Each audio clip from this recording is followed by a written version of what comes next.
Game 2 hits the air. America tunes in wondering, what does Air Jordan do for an encore? The 1992 NBA Finals. Tonight, Game 2 between the Portland Trail Blazers and the Chicago Bulls. Chicago Stadium seen through the haze. The Portland Trail Blazers hoping to break out of the haze in which they played on Wednesday night as they were blown away 122-89. These fans still buzzing about Michael Jordan's performance. He holds the playoff record with 63 some years ago against the Celtics. But Michael himself said, considering the importance of this game in the finals, it might have been his greatest performance ever. Through the years, the great Clyde Drexler of the Trail Blazers has pretty much held his own head-to-head against Michael, but after viewing the game films of Game 1, he said it was like something out of a Stephen King horror flick. Good evening, everybody. I'm Bob Costas. Welcome to Game 2 at Chicago Stadium. We're joined momentarily by Marv Albert and Mike Fratello. Magic Johnson was with us here for Game 1 and will be again in Portland. He is absent tonight, but it most certainly is an excused absence because last night in Los Angeles, Magic and wife Cookie welcomed a new addition, Earvin Johnson III. There he is. And Magic, we're pleased to say that both mother and child are completely healthy. Yes, they are. The Lord has really blessed me and given me a healthy wife, and we just got the test back from the doctor, and the baby is healthy and strong and negative. So, yeah. We're really happy for you. Because our time is short, we've got to shift gears quickly. We're wondering about Portland's ability to bounce back. You were involved in a game in 1985, first game of the finals at Boston Gardens. Celts were the defending champions, the so-called Memorial Day Massacre. They destroyed you, 148-114. You had 3 days between that Sunday and Game 2 on Thursday. How did you regroup to notch a victory in a close game in Game 2 and eventually win the series in 6? Well, Coach Riley made us watch a lot of film. He said we weren't physical enough and mentally tough enough for that first game. So we regrouped, got back together. We were more physical in Game 2. Mentally, we were stronger, and we ended up beating them in Game 2 and in the series because we got physical. So it can be done. There have been other occasions when teams have been embarrassed badly in the finals and come back to either stretch the series to 6 or 7 or, in fact, win it. But in your case in 85, you were already a championship team. You had won before and you would win again. You had a great coach in Riley. You had Magic Johnson, James Worthy, Kareem. My question about the Trailblazers is, are they up to it? What do you think? Well, they can definitely do it. What they have to do is come out, be more aggressive, be more physical, and make Michael drive, make Pippen drive, and then when they do that, get back to that great team defense that the Portland Trail Blazers have been displaying in the playoffs thus far. Magic, thanks. We'll check with you again at halftime, and we'll see you in Portland. And once again, congratulations on the arrival of the little one. Thanks. Okay, talk to you later. Mike Fratello has his own thoughts on how the Trailblazers might regroup and try and slow Michael Jordan and the Bulls down. Here is the Czar courtside with Marv Albert. They'll call the game. Marvelous? All right, Bob, and for Michael Jordan, Game 1 on Wednesday night, it certainly was one of the most incredible performances in the history of the NBA Finals. Mike, what do you feel Portland's approach will be to try and defend against what has to be considered an enormous problem in Michael Jordan? Not an easy problem to solve, but you must try to have some type of damage control. You start out with a game plan. You have Jordan guarded by Drexel, 6'7". If Drexel's not doing the job, you switch. Bring Terry Porter over, put him on Jordan. Quicker feet, a better one-on-one defender. Move Drexel to guard the other guard for Chicago. Then decide where you want to force Michael Jordan. Do you want to force him to the baseline, or do you want to bring him to the middle of the floor off the dribble? That will enable the other defenders to know ahead of time where the help is going to come from. Next thing, try this. If he touches the ball, go run and double team him quickly. Get the ball out of his hands. The problem, when he's behind the three-point line, it opens up so much more of the floor to cover for the other defenders. Now, last thing and most importantly, pray. Because if you don't, he just might knock out another 6 out of 10 three-pointers. Obviously, a key element in the coaching success of the Czar, going to the prayer route. Now, coming off the blowout, what does Portland have to do to turn it around? How will they react? you look to see how much inner toughness a team has. During the course of this season, Portland was defeated 3 times by 20 or more points. On one occasion, they came back to start a 4-game winning streak. On another occasion, they won 7 in a row and 9 out of the next 10. So this team certainly has that bounce-back ability, and they'll need it this evening against Chicago. All right, and when we come back, Clyde Drexler and his Portland Trailblazers will seek to tie the series at 1. If you've looked at the high prices of luxury sports sedans, you're no doubt thinking maybe I should lower my expectations. Well, Welcome back to Chicago on a 71-degree beautiful day in the Windy City. Now for the introduction of the starting lineups, the public address voice of the Bulls, Ray Clay. Good evening, ladies and gentlemen. The Chicago Bulls welcome the world's greatest fans to the Chicago Stadium. Tonight, Game 2 of the NBA Finals is between the Portland Trail Blazers and your Chicago Bulls. Now for tonight's lineup. First for the visiting Portland Trail Blazers, at forward from Maryland, 6'8", Buck Williams. A 6'7" forward from Longwood College, Jerome Kersey. At center, 7 foot from Eastern Illinois, Kevin Duckworth. And one guard from Wisconsin, Stevens Point, 6'3", Jerry Porter. And the other guard, 6'7", from Houston, Clyde Drexler. The Portland Trail Blazers are coached by Rick Adelman.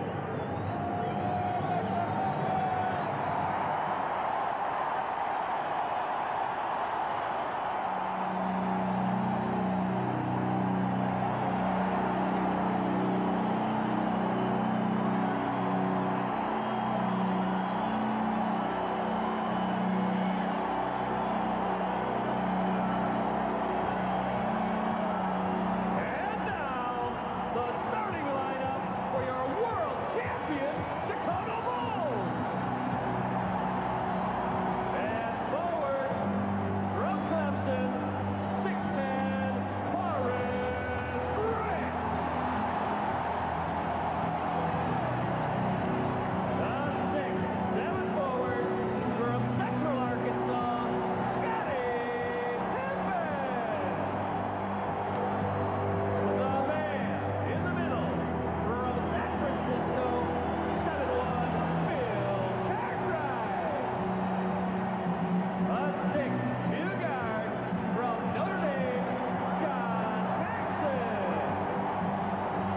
From North Carolina, at guard, 6'6", Michael Jordan. The head coach of the Bulls is Bill Jackson. And for more on the Bulls and the Blazers, and for, indeed, the very best in sideline reporting, here's Ahmad Rashad. All right, Marv. Well, everybody is talking about Michael Jordan since Game 1, including Clyde Drexler. I asked Clyde about it. He said, you know, it's the most extraordinary shooting exhibition that I have ever seen. Unfortunately, it was against me. I said, so how will you check him tonight? He said, I will give him the 3-pointers until he starts making them. Then I'll have to pick him up, even if I have to go out to the half-court line to pick him up. On the other end, Clyde said, I will be much more offensive-minded. Michael Jordan, same pre-game routine of lifting weights. And Marv, while it is doing wonders for him, to be honest with you, it's doing nothing for me. As a matter of fact, I'm so sore, I can barely bend my arm to hold this microphone. Ahmad, we were going to point that out ourselves. The officials, Paul Mahalik, Hugh Evans, and Jess Kersey.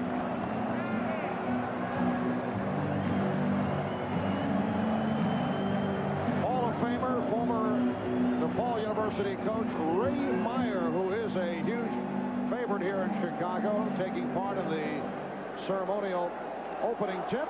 There's Ray.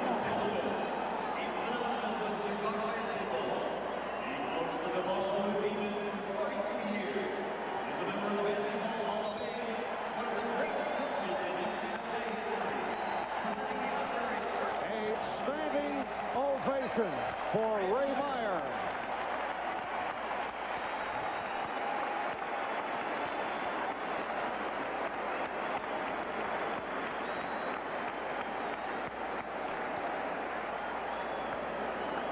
And now we are set for game number 2 of this best-of-7 NBA Final.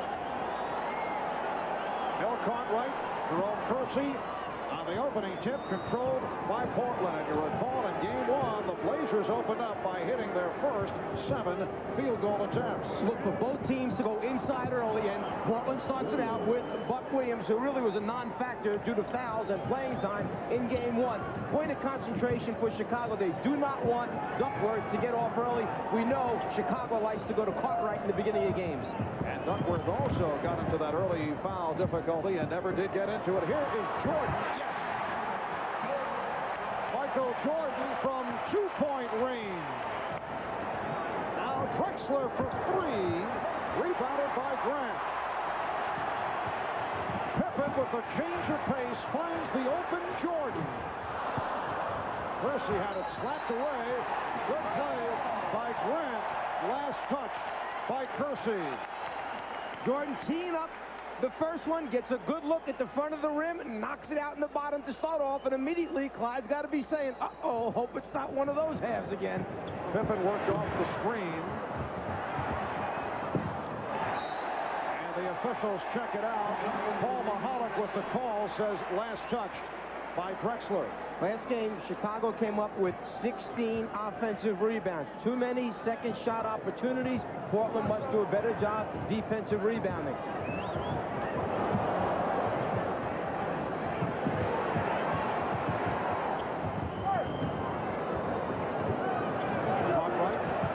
Back out for Jordan again with the room.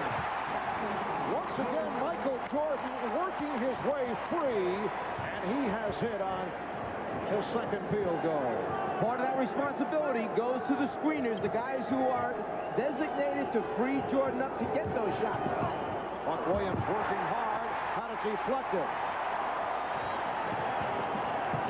Pippen puts the move around Kersey, and he's fouled.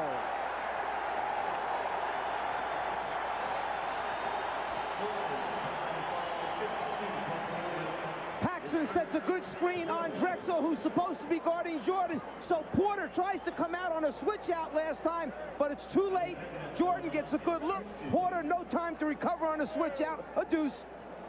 Buck Williams called for the foul. Buck Williams a bit upset with the officiating of Jake O'Donnell in game number 1. He felt that his statements made before the series with Chicago hurt him.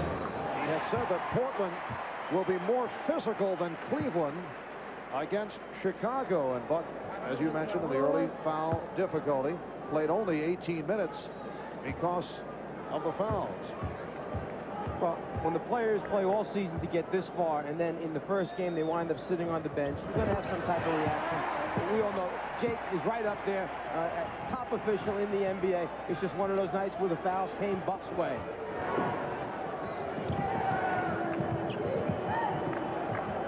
2 minutes have gone by in this first quarter. Porter for 3, a bad shot, air ball, and Jordan's pass picked off by Kersey. Drexler met on the switch by Grant. Nice pass from Williams, and Duckworth able to hit. The Bulls 6, and the Blazers 4. Portland staying with the matchup. Clyde Drexler against Michael Jordan. And now Jordan gives it off to Cartwright after the post-up move. Cartwright had it knocked away, and it will be Portland possession. Interior passing inside, big man to big man, produces easy scores. Terry Porter being played by John Paxson. Drexler with the step, beating Jordan, then rejected by Grant. Nice play by Kersey. It's a 3-on-1. Drexler, yes, and it counts. A facial served up by Clyde Drexler, and the foul committed by Bill Cartwright. Well, this just might be the spark that this team needs by Clyde Drexler, taking it to the basket, a piece, rejection. Pippen starting out on the break, and then the good hands and deflection turn it right around, and here it is now, the momentum perhaps that Portland's been waiting for. The Trailblazers with a 7-6 lead. Drexler trying to turn it around from the 5 for 14 in 31 minutes, plus 4 turnovers in game number 1. He came into the series averaging 26 per game in the playoffs. Pippen passed on the 3. Here's Jordan for 3, and it's rebounded by Williams. Grant with the steal. That's the second time now for Chicago that just hanging around the basketball after a rebound has either stopped the fast break or, in that case, produced an easy score. Last time, Portland had a man all the way down the floor, but Cartwright hung in to stop the break. Crowd wanted to travel. Instead, the rejection, and Williams on a recovery is able to hit, plus the foul. So Buck Williams opening up in very aggressive fashion. Hacked by Horace Grant. He'll go to the line. When you think you have the rebound against Chicago, you have to pay attention because their big men, the power forward and center, will hang in and try and slow down your outlet pass. And then Buck Williams, who is known for his work ethic, stays after it and comes up with the score. And Mike, you can see right at the start, it is a different mentality here for the Portland Trailblazers. They have come out very aggressively, certainly in contrast to what we saw here on Wednesday. And you have Duckworth, you have Buck, you have Drexler on the dunk, baskets inside the paint rather than just pull-up jump shots. Portland 10, Chicago 8. Pippen with a pull-up. That is his first field goal, and the game is tied at 10. 4 minutes gone by. Drexler changed his mind. Here's Porter. Tightly by Paxson. It counts. And the foul called on Paxson. Terry Porter will go to the line. Well, the backcourt for Portland has been the twosome that's carried them through this season. Porter on a scoring binge lately in the playoffs. Off balance, still gets it over Paxson. Timeout taken by Phil Jackson. We'll be back in a moment. I have this fantasy where Steve takes me to this very romantic place for a candlelight dinner in his Nissan Pathfinder.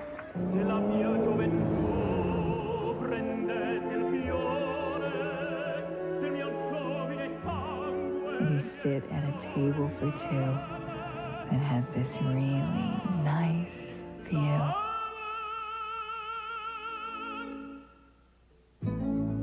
Soul Society. Well, this past Wednesday night in Game 1, Michael Jordan put on a 3-point shooting exhibition and a stunning performance, but taking too many threes can hurt his overall performance, according to Michael. My 3-point shooting is something that I don't want to excel at because it takes away from all phases of my game. My game is a fake drive to the hole, penetrate, dish off, dunk, whatever. And when you have that mentality, as I found out in the first game, of making threes, you don't go to the hole as much. You go to the 3-point line and you start sitting there waiting for someone to find you. And that's not my mentality. And I don't want to create that because it takes away from my other parts of my game. To show you the difference from the regular season, Jordan made only 27 the entire regular season in 80 games, 27 out of 100 attempts. Meanwhile, Drexler made 114 out of 338. What a difference, almost 3 times as many. I asked Michael before the game, is he now considering taking part in the long-distance shooting competition, All-Star Weekend next year? He said no. Well, last time he did that, he wasn't real happy with the results. Several years ago, he did take part and hit only a couple and finished way down in the competition, and said he now has new respect for those who hit the 3-pointer with proficiency. In fact, he came in the locker room and gave his sneakers to Bobby Hansen and said, "Here, take these." Pippen getting the roll for his second field goal. It's the Bulls and the Blazers tied at 12. 4.5 gone by in this first quarter. Now Pippen matched up with Duckworth. Cartwright comes over to switch back. Duckworth going one-on-one with the driving hook. The Trailblazers feel they have the advantage in the matchup offensively with Duckworth against Cartwright, and they'd like to get Duckworth going. Cartwright did not have the shot, so got it out. Grant rebounded by Drexler. Well, they are more scoring opportunities for Duckworth than there are for Bill Cartwright. Normally, Chicago goes to Cartwright early in games, but doesn't come back to him. Duckworth is a factor throughout the game for Portland. Horace Grant called for his second foul. And the fouls eventually take their toll in game one. It was Buck Williams who picked up the fouls early. Here, Grant with 2 quick ones. By Drexler, 1 for 4 here at the start. And Paxson run into by Kersey. Jerome Kersey, who did not have a good one here on Wednesday. In fact, he has struggled against the Bulls here at Chicago Stadium during the regular season, and 0 for 8 here in Chicago. If you take the last 2 games these teams have played against one another, the matchup of Pippen against Kersey is 44-9 in favor of Pippen as far as points. Kersey was telling us yesterday after practice that he just doesn't seem to come out aggressive enough here at Chicago. He just can't put his finger on it. Here's Duckworth. And it's handled by Grant. Game tied at 12. Pippen changed his mind. Cartwright shooting. Bill Cartwright with his first field goal. Bulls 14, the Trailblazers 12.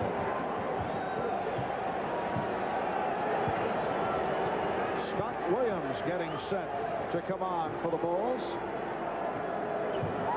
Williams with the move and foul. Jordan came over to help out. Horace Grant let Buck have the step. He did not want to pick up his third and looked for the help, and he got it, but the foul called on Jordan. And I'm not so sure that Grant wanted to be up that tight on Buck anyhow. Once he catches it outside, he's not going to hurt you with his shot. Instead, Jordan comes over to try and save the easy score, commits the foul. So Grant sitting down. He's with the 2 fouls. He's played very well.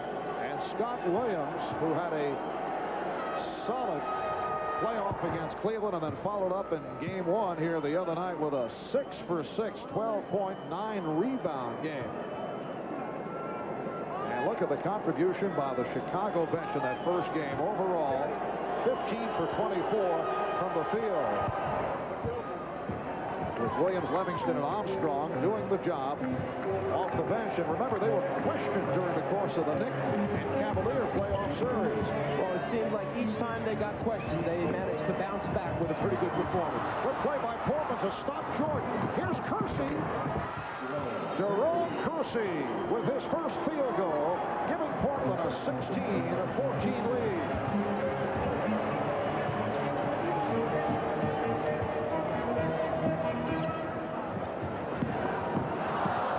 Williams knocking it off Scott Williams. It will be Portland ball. Well, last game it was 21 turnovers for Portland, only 11 for Chicago. Already here, early in the game, 5 turnovers for Chicago and only 1 for the Trailblazers. 5 minutes remaining in this opening quarter. Duckworth feeling the contact from Cartwright and hits. Strong move by Kevin Duckworth. And Portland leads by 4. 6-0 run by the Blazers. Cartwright getting inside, but it will not count. A foul called by Hugh Evans before the shot attempt. Well, this early in the game, Chicago has not decided yet to come back and double-team Duckworth. So basically, Cartwright has to play him one-on-one, and that time with the strength and size, Duckworth gets a good look. But at the other end, they're going to come right back and keep attacking to try to put the personal fouls on Duckworth. And that was the first on Kevin Duckworth. Bulls trying to get Cartwright involved. That is his second field goal. Portland by 2. Porter made by Paxson. rebounded by Scott Williams. Terry Porter not taking good shots. And that might be one of those times where people say the point guard mentality isn't all there with Terry Porter. He has more of a two-guard mentality. You just got a shot for Dunbar. Come right back and give the big fellow the basketball again. See if he can get on the roll, perhaps put a foul on Cartwright. Foul called on Kersey. That is his second. Substitution for the Blazers, Cliff Robinson replacing Jerome Kersey, leads with a field goal, 2 rebounds. Cliff Robinson did a good job in game 1, 24 minutes, 16 points. Cliff Robinson in his 3rd season out of the University of Connecticut. Once again, when Robinson came in game 1, that false sense of security, right away, he knocked out a jumper from about 17 feet. Everybody felt their jump shots were going down. They stayed with him. They stopped falling, unfortunately, for Portland. And the foul called on the Blazers, so both the Blazers and the Bulls are now over the foul limit. That's on Drexler, his first, so Cartwright to the line. Is it possible that Portland actually hurt itself by coming out and hitting 7 for 7? For the most part, they were outside shots, so they end up settling for the jump shot. Well, when there is a distribution between the shots and everybody's making their initial jumper, what happens is you get too many guys feeling good at the same time, and they all want to keep it going, and you get away from the game plan, and that's exactly what happened. Rick Adelman said, all we're going to do tonight is try to execute what we intended to do in game number 1, but never really got to. Just do it better. Because you're aware there are players around the league, when you're coaching against them, you like them to hit their first or second jump shot because they'll usually stay out there and then take bad shots. And we get the whistle from Mahalik for a lane violation, so Cartwright will get the do-over. It's because Bill Cartwright stops at the top right. Here, there's a hitch. People think he's going to follow through. You see Drexler stepping in. That's a lane violation. You cannot step in before the ball is released from the shooter's hand. And the shooter may not cross that foul line until there is contact with the rim or backboard. And this occurred the other night in game 1 with Cartwright. On the line, he forced the lane violation.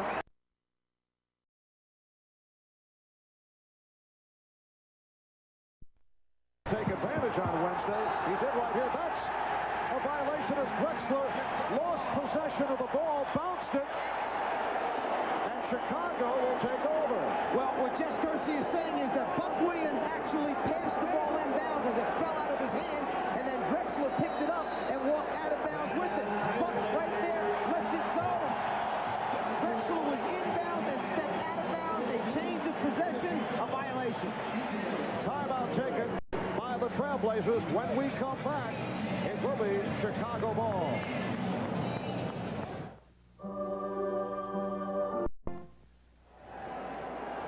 This is a very close and difficult call. What they're saying is that Buck, when he drops it, actually passes it right now to a guy who's inbounds. Then Drexler, going from inbounds, touches it and takes it back out. A reverse angle, a different look at it. Is Drexler out of bounds is the question before he touches it. Has he established out of bounds position? He's in, he takes it out. That's the call. So the Bulls get it back in their front court. 3:51 remaining in this first quarter. The game tied at 18. Danny Ainge has checked in for the first time. Bulls have Jordan and Paxson in the backcourt. Williams up front with Cartwright. And Pippen. Williams with the step. Rebounded by the Blazers. So Ainge and Porter now in the backcourt. Drexler up front with Robinson. Williams, nice move by Porter. Terry Porter able to penetrate, and Portland leads 20-18. Little defensive shift right here. Porter playing Michael Jordan. And Ainge with the rebound. Jordan has hit 2 of 5 from the field. Porter again on the penetration, but this time threw it back out. Here's Ainge passing on the 3, hitting the 2. For this first field goal, and Portland leads by 4. One of the things the Bulls do so well is they fly at the jump shooter. So when Ainge just showed the ball like he was going to shoot the 3, Pippen flew right by him. One dribble, wide open shot for Danny Ainge. Now Drexler stays on Pippen, and the matchup continues. Porter going against Jordan. A pushing foul charged to Cliff Robinson. That is his first. Well, Cliff Robinson is just not strong enough to play Bill Cartwright down in the low post. And if the Bulls continue to go to it, Cartwright either will go to the free throw line or score easy hoops. Bill Cartwright, 2 of 2 from the foul line. He had been having all kinds of problems at the line during the playoffs. Hit 3 of 4, though, the other night. When this same thing happened in game number 1, after Robinson played Cartwright just once or twice, the Blazers made an adjustment. They took Buck Williams and played him on Cartwright. Unfortunately, Buck got in foul trouble, was on the bench.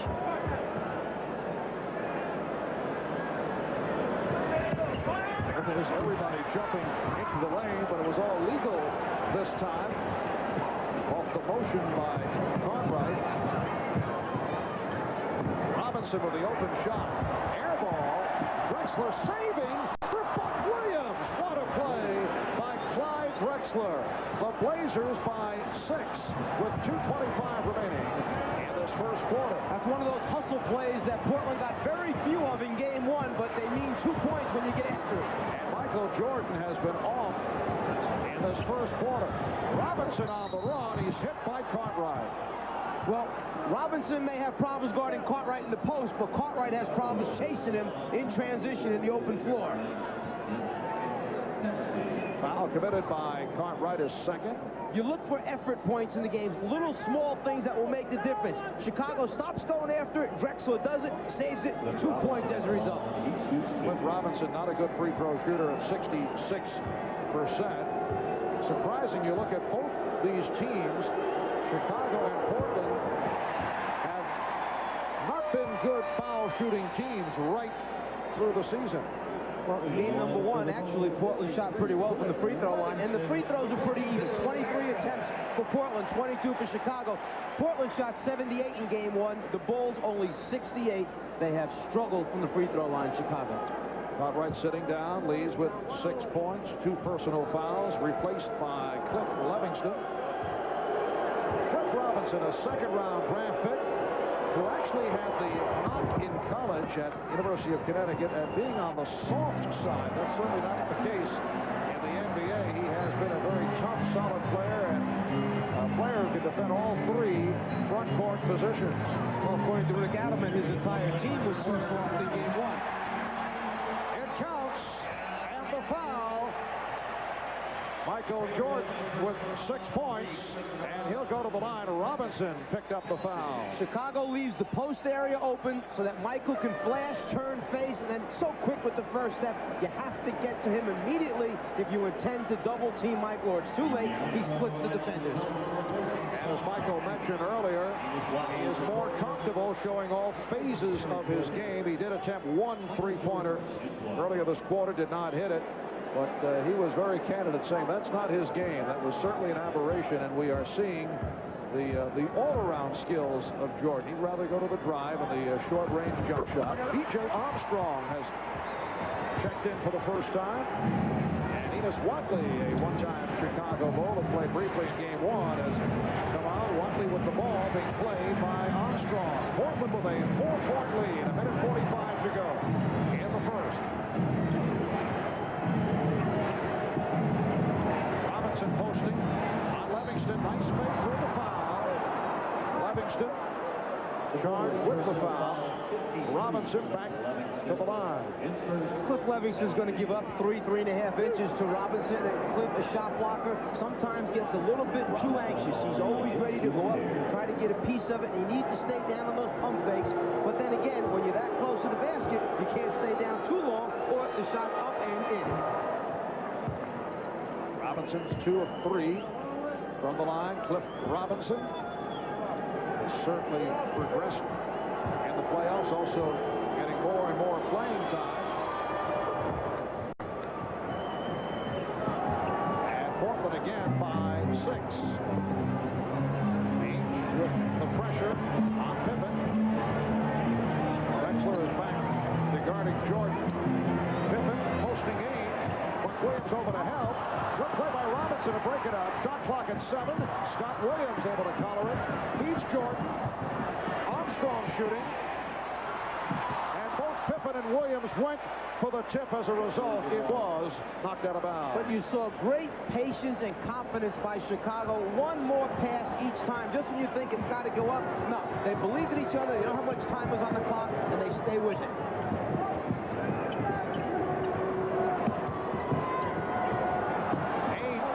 That's two-point range. Danny Ainge hitting on his second field goal, and it's the biggest lead of the night for Portland, 29-21, with just under 1 minute remaining in the first. The preaching of aggressiveness, the extended Portland Trailblazer defense, slowing down Chicago, just taking them out of the normal rhythm, making them think that, hey, this team's getting up, getting after us a little bit. Livingston did not look pretty, but he'll take it. Portland 29, Chicago 23. Drexler off the crossover was stopped by Jordan.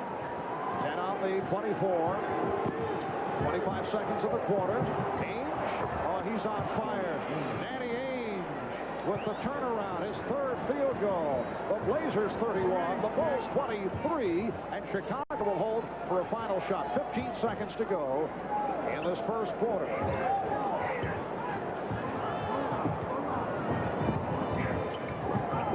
Jordan tried to find either Armstrong or Pippen, and miscommunication leading to the turnover. 4 9/10 seconds remaining in the first quarter. Wadley trying to get out of the backboard. Ainge pops it. So that's the end of the first. And a strong start for the Portland Trailblazers. They lead the Bulls here in Chicago by the score of 31-23.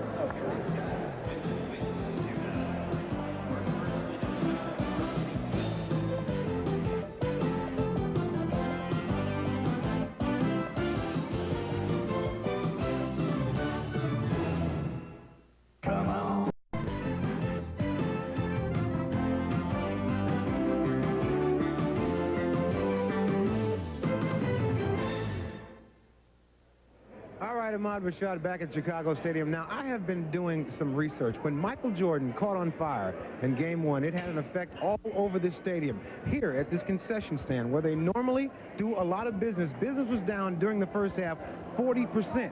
And it wasn't only here, Marv. It was also at the hot dog stand. They usually 1,000 hot dogs in the first half. Because it was lighting up inside, they only sold 225. All I can do, Marv, to keep giving you the inside stuff here. Just fascinating. A moment ago, Scottie Pippen with a bad left wrist is hand-checking with his right hand, but wants no part of contact with Ainge. He keeps that left hand out of there. It's very sore, and you can see that he does not want Ainge to hit it.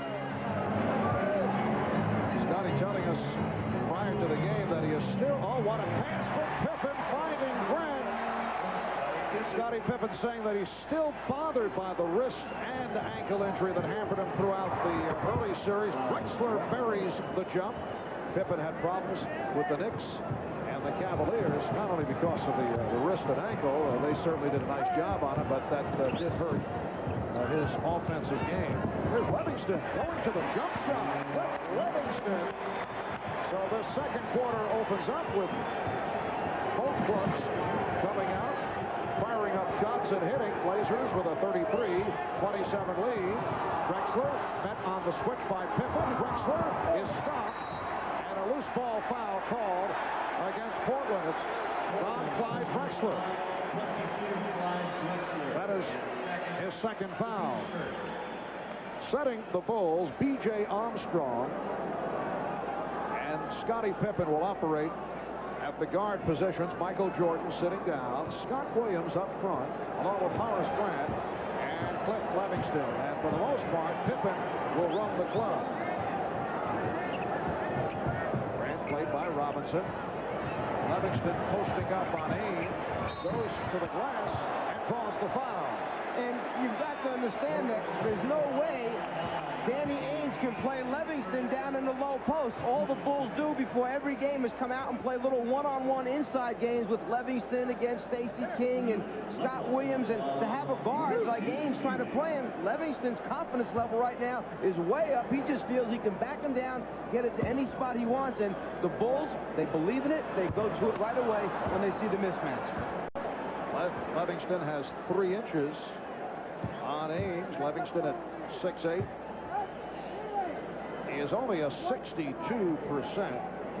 free throw shooter. And once again, similar to a year ago, getting the minutes in the playoffs, in particular in the finals.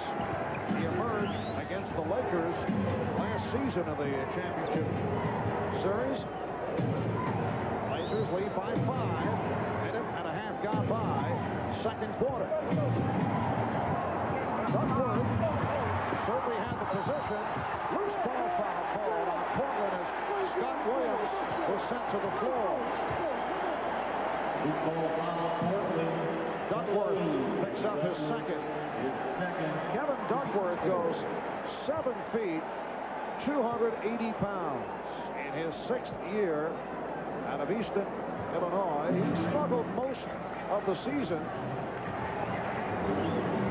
Did not have the good playoff series last year, although he felt that he took too much of the blame for the disappointing showing in the playoffs. Made some strong statements here at the shoot-around the other day. Meanwhile, Portland stays with the matchup. Ainge trying to cover Livingston. Ainge got some help, and it was last touch by Portland. Kevin Duckworth the other day making the comment that he feels he will not be a member of the Portland Trailblazers next season. He said he feels he's gone. That's it. Well, he's a very sensitive young man. He's been reading and hearing that all these problems were his fault, and he just thinks that, hey, if they don't win the whole thing, they're going to try and make a move, shake the team up a little bit. Here's Pippen with the shot clock running down. He just did get it off. Scott Williams to the offensive board. Pippen. Oh, what a feed! Scottie Pippen with the gorgeous setup for Horace Grant. The Bulls with a 7-2 run. Here's Drexler, yes! And the foul. Clyde Drexler comes roaring back. And the Blazers lead by 3. Timeout being called as you get another look first at Pippen. You associate Pippen getting his assists on fast break transition, but he can do it in the half-court area as well. And then Drexler puts the pressure on with the drive to the basket. Just 50 days till the Olympics begin on NBC. There are 2 kinds of cars. The cars you love. Taste in a can. Wouldn't that be great? Welcome back to Chicago Stadium. Marv Albert with the czar of the telestrator, Mike Fratello, along with Ahmad Rashad, Bob Costas, Quinn Buckner. Another look at that drive by Drexler a moment ago. As it turns out, the official said the foul was committed before the shot attempt, so the basket does not count. Questionable call because there were no more dribbles. It was in the act of shooting. Drexler continued with his movement, momentum to the basket. Could very easily have counted. Blazers lead by 3. Clyde Drexler will get a rest. So Clyde sits down, 2 of 6 from the field, 5 points. Jerome Kersey is back. Ainge and Porter in the backcourt. Kersey, Duckworth, and Robinson up front. And a holding foul being called on Chicago. Chicago personal foul 10. B.J.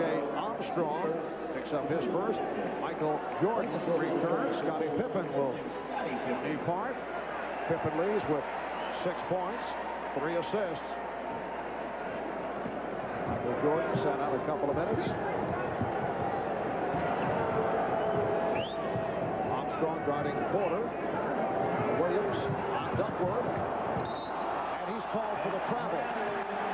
Kevin Duckworth is anticipating the fact that Chicago's going to come and double team. In fact, they're just staying at home and letting their post people play him straight up. He needs to just be more aggressive, take it to the basket quicker. Then eventually the double team will come. Robinson now matched with Michael Jordan. Jordan with the fake. Yes.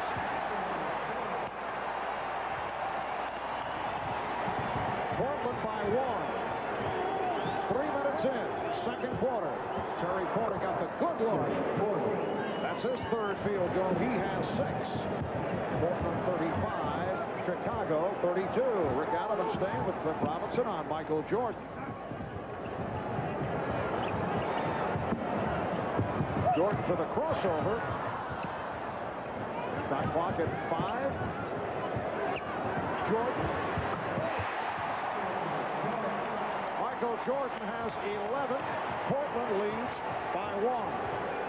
When you realize how many times players on the team throw the ball back to the superstar with just 5 or 4 on the shot clock and say, bail us out, baby, and they do it, it shows you how great they really are.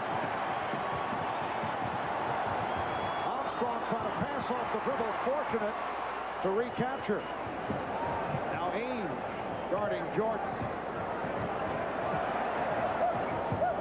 Livingston. Grant trying to save it. It will be Portland ball. Jordan, being guarded by Robinson, knows that he can take him off the dribble, and then when he gets to the front of the rim, uses his body to protect the basketball, shields Robinson off so he can't get the block. Chicago outscoring Portland 11-4 in the second quarter.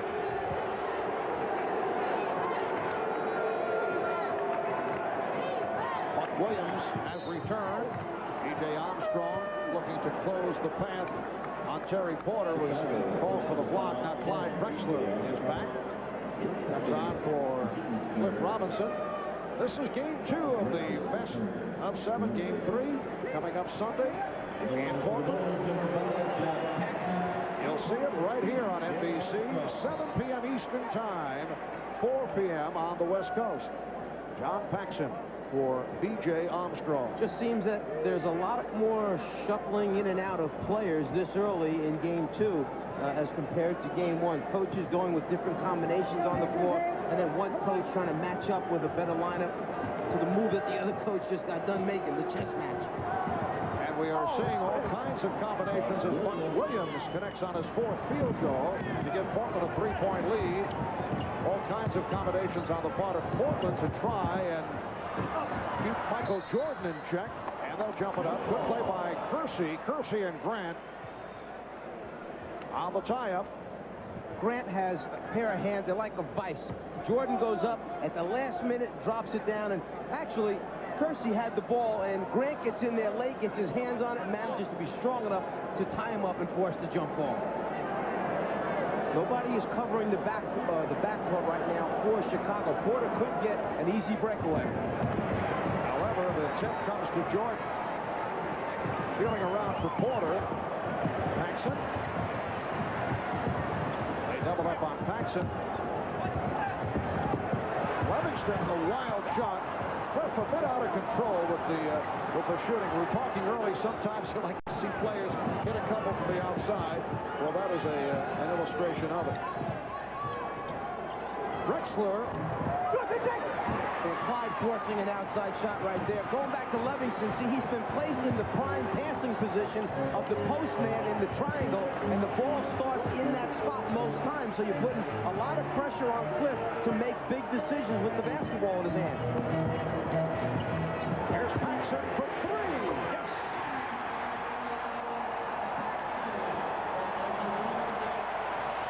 John Paxson, who was in foul difficulty on Wednesday, played only 19 minutes, took only 4 shots, hit 2 with his first field goal tonight. And it's a 3-pointer to tie the game at 37. Paxson is shooting 60% from the 3-point line for all the playoff games combined so far this year. Shot clock at 6. Porter fires. Rebound Kersey. And now handled by Scott Williams. The crowd is right about at the level that Michael likes to hear it going. Pretty pass from Paxson. Scott Williams was blocked, although he thought he was fouled. Here comes Drexler, feeding Kersey. What a move by Jerome Kersey. That's the move of the night. And it started for Kersey with the last play when he tried to get the offensive rebound. Those are the type of things that get Kersey going. And then the transition game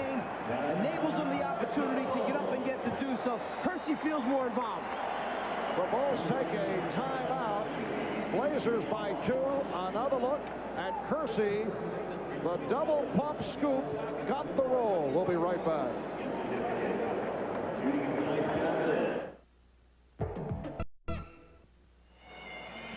Well, you look back at the stats in game 1, and Portland has certainly turned things around in this first half. We were talking about this with Danny Ainge, a one-time Boston Celtics, who can relate to coming back from a blowout.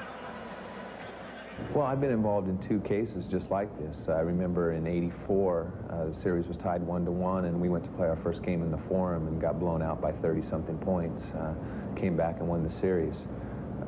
In '85, in game 1 in the Boston Garden, we blow the Lakers out by 30-something points, and they came back and win the series. You know, this is just one game. You know, it's not the Tour de France. We don't start out 33 down in game 2. It starts out 0-0, and that in itself might give us some momentum. Czar, I'd have to say that's the first time I've heard a reference to the Tour de France by a basketball player. But, you know, coaching these players, it's one of the amazing things, their ability to put behind them what happened in the last game and move on to the next one and be very successful.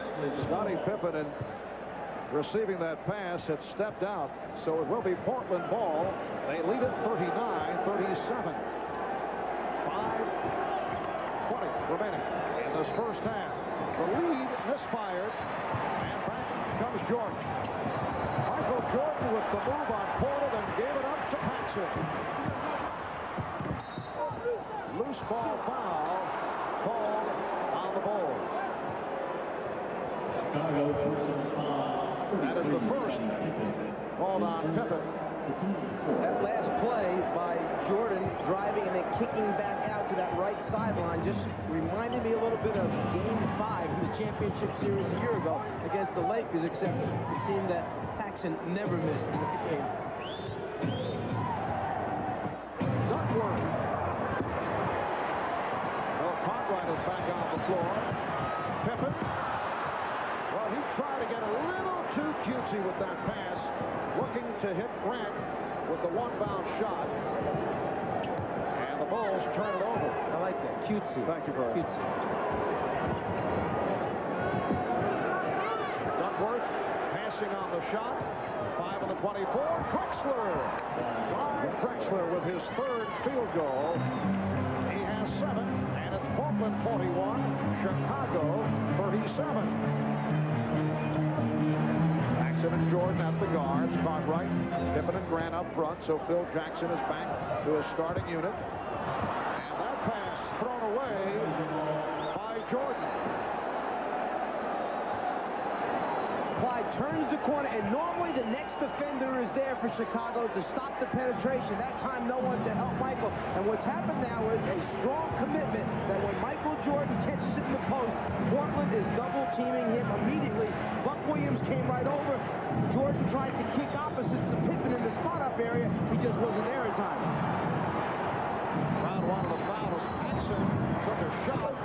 Williams giving Portland its biggest lead of the game. 20-second timeout. And a 20-second timeout is taken as John Paxson was shaken up. And Chicago trainer Chip Schaefer out to take a look.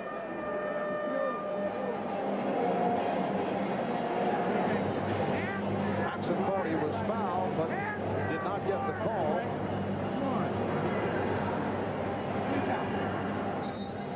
A look at how Paxson was injured right there on the little dribble handoff move. He runs into Kevin Duckworth, and you're lucky you're still alive when you get done running into Duckworth.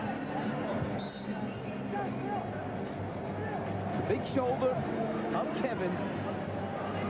John Paxson with the injury. John Paxson saying that he's all right. John Paxson spent 2 years with the San Antonio Spurs. This is 7th season with Chicago. 9th year of the NBA out of Notre Dame. They double up on Jordan. That a rare sight. Paxson wide open. Yes.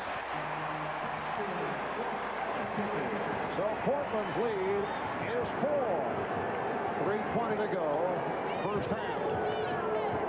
Drexler. Drexler not able to hit the outside shot to this point. Good hands by Grant. A few moments ago, when Jordan was posted up down low and the ball went in, you'll see an immediate double team take place by Portland. They did not do this in game number 1. They left Drexler by himself. The result, a turnover by the Bulls. Kersey setting the pick.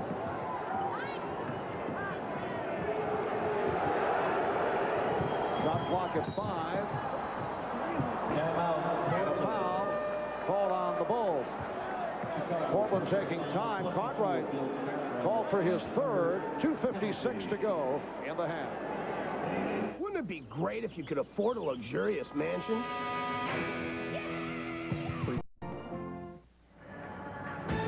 This is Bob Costas, and coming up on the Prudential Halftime Report, we'll talk live with a pair of Olympians. First, the Sixers' Charles Barkley, who'll share some opinions on Philly's new coach, Doug Moe. And then we'll hear from Duke's Christian Laettner, the only collegiate player on the U.S. Olympic basketball team. And we'll also update you on today's action at the French Open with American Jim Courier beating rival Andre Agassi in today's semifinals. Right now, let's go back down courtside to Marv and Mike.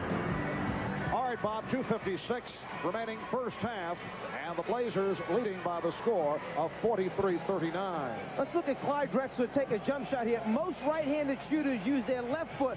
Clyde uses his right foot as his pivot foot. If you watch Jordan and the other players, right-handers like to use the left foot and swing in with the right leg.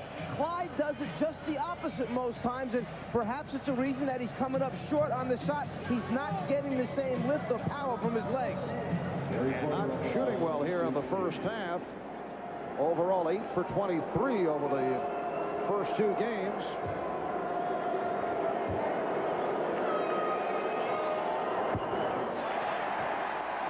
Terry Porter is 0 for 2 from the line. Will Perdue has come on for the first time. Bill Cartwright departing after collecting his third foul, so it is Perdue up front with Grant and Pippen. Portland 44, Chicago 39. I feel a little funny talking about getting lift, you know. I see. To Clyde. I had a problem with lift myself. Oh, a little self-effacing humor here from the zone. Duckworth now played by Perdue. 2.5 remaining. First half. Drexler way off in his three-point attempt. And he shot it the same way. Right foot is his pivot foot that time. Portland now 1 for 12 in the series from downtown. Blazers. Oh, that's Kersey once again excelling in the open court. Portland is now 0 for 6 from three-point land this evening. But they lead 46-39. Scottie Pippen. And Pippen has been off. Kersey double team. And it's a 3-second violation. This is where Jerome Kersey can flourish. If they defensive rebound, get out in the fast break, let him run the floor, and then Clyde, who plays so unselfishly, will find him. If his jumper's not going or the opportunities aren't there, do it other ways. Offensive rebounds or run the floor. Michael Jordan, yes. The post-up move displayed by Jordan. He's 6 for 10, 13 points. Chicago trailing by 5. And Jordan that time turned opposite the way he had been going in game 1 on that fake jumper back to the basket and sent Drexler up from game 1 and changed in game 2. Kevin Duckworth getting the roll. 6 points for Duckworth. The Blazers lead 48-41. We come up on 1 minute remaining first half. There's the double team of Michael Jordan again by Buck Williams, trying to make Michael give the ball up. Pippen not able to hit the 3. Perdue gets to it. Jordan for 3.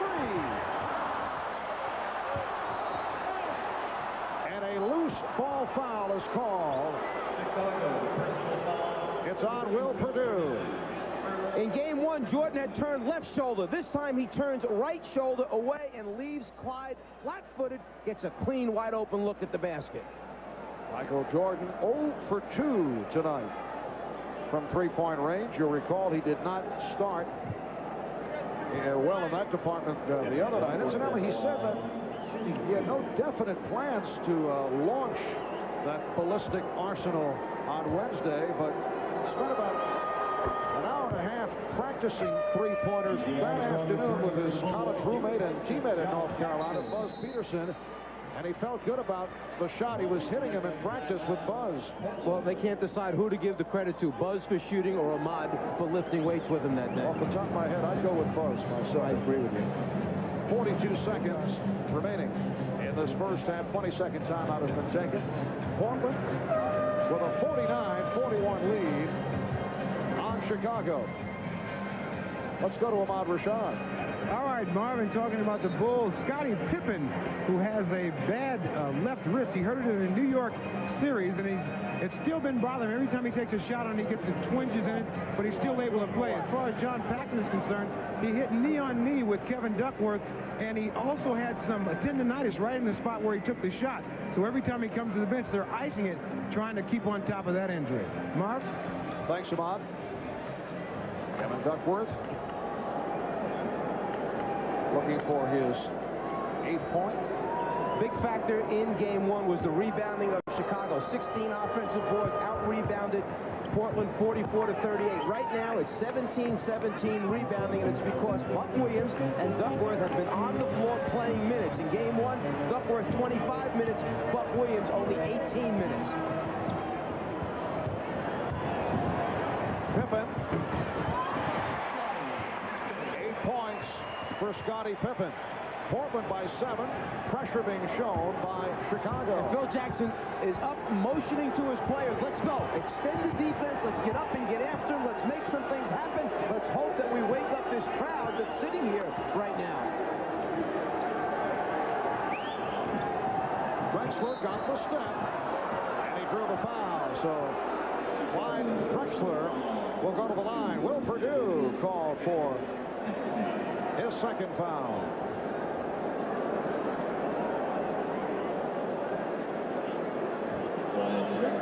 Bob Costas, Quinn Buckner coming up.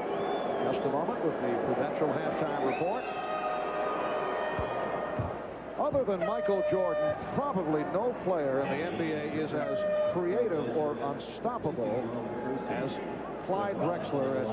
And this year, he added another dimension to his game, the three-point field goal. He has become a complete player, although to this point, over the first 2 games of the finals, we have not seen it. Clyde only 5 for 14 in game number 1, and has had his ups and downs here in the first half. 3 for 10 from the field. Although the other dimension here tonight, he does have 7 assists. Final seconds of the half. Paul Mahalik indicating the foul on Cliff Robinson. That is his 3rd. And it's a non-shooting foul with 7 seconds remaining in the half. In game one, Portland had 51 points at the half. They have 52 right now with 7 seconds remaining. The difference is that Chicago had 66 points at the half. Jordan 35 in the first half. Right now, Jordan has 13 points. The Bulls 43 points. In game one, the Bulls exploded, led by Jordan in the 2nd quarter. Not the case here tonight. Michael Jordan with 15. Blazers by 7. Drexler able to receive the pass and hit the shot. He held him off with his body, knew that he had the position. He waited for it to come down, just like a post lob pass, except it happened full court. The Bulls wanted the foul. They did not get the call. So halftime in Chicago, it's Portland by 9. Here's another look at that long pass down court. He holds him off with the left shoulder and arm. Obviously has the size advantage against B.J. Armstrong. And then the clock does not begin until the ball is touched. Kind of like a wide receiver going downfield, holding off the defensive back. Michael Jordan with 15. Buck Williams leading Portland with 13. Clyde Drexler has 11. Bob and Quinn coming up, along with Charles Barkley and Christian Laettner. We'll be back in a moment. Marv Albert with the czar of the telestrator, Mike Fratello, along with Ahmad Rashad. And Mike, you could see right at the start of the game, Portland seemingly set the tone. They came out in much more aggressive fashion in contrast to what we saw in game one. Well, you use one word, aggressiveness, but it carries over to all aspects of the game. And they started with defense, putting pressure on the passes, not making them easy ones, and then a strong concentration to go down inside, get the basketball close to the rim, rather than in game one where they wound up shooting just over 44%. They took too many outside shots. And these are tonight's Miller Genuine Draft halftime stats. Field goal shooting, 51% apiece. The Blazers 21 out of 41, and the Bulls 19 for 37. Michael Jordan, high man, 7 of 12 for 15. Let's go to Ahmad Rashad. All right, Marv, I just got finished talking to John Paxson, and he does indeed have a very sore knee. He has tendonitis in the knee, and he took that shot from Kevin Duckworth right on the knee, and it is bothering him. I also talked to Scottie Pippen. He told me he has a calcium deposit in the wrist of his left hand, and every time he gets a jar on it, it's very painful. But both of them have injuries that they'll be able to play with. Marv? All right, Ahmad, when we come back, we'll be joined from Los Angeles by Earvin Magic Johnson.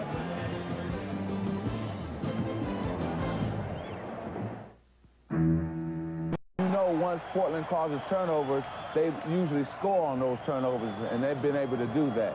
Now they have to just keep that going into the second half. All right, and the second half is underway. Here's Jordan. Percy got a piece of it. Porter for three. And it's last touch by Drexler. Magic, again, our very best to you and Cookie and Earvin III, and hope to see you soon, because the czar's been getting on our nerves, and I know you've been able to lighten that up when you've been with us. Well, I'll see you guys in Portland sometime. Okay. Thanks, too. Take care. All right. Jordan hit. It counts for the foul. Clyde Drexler called for his third. Again, Michael went to his right shoulder. First half, he went to his right shoulder and lost him. Again, right shoulder turn, knocks it down. Very similar to what he did in the first half at the other end of the floor.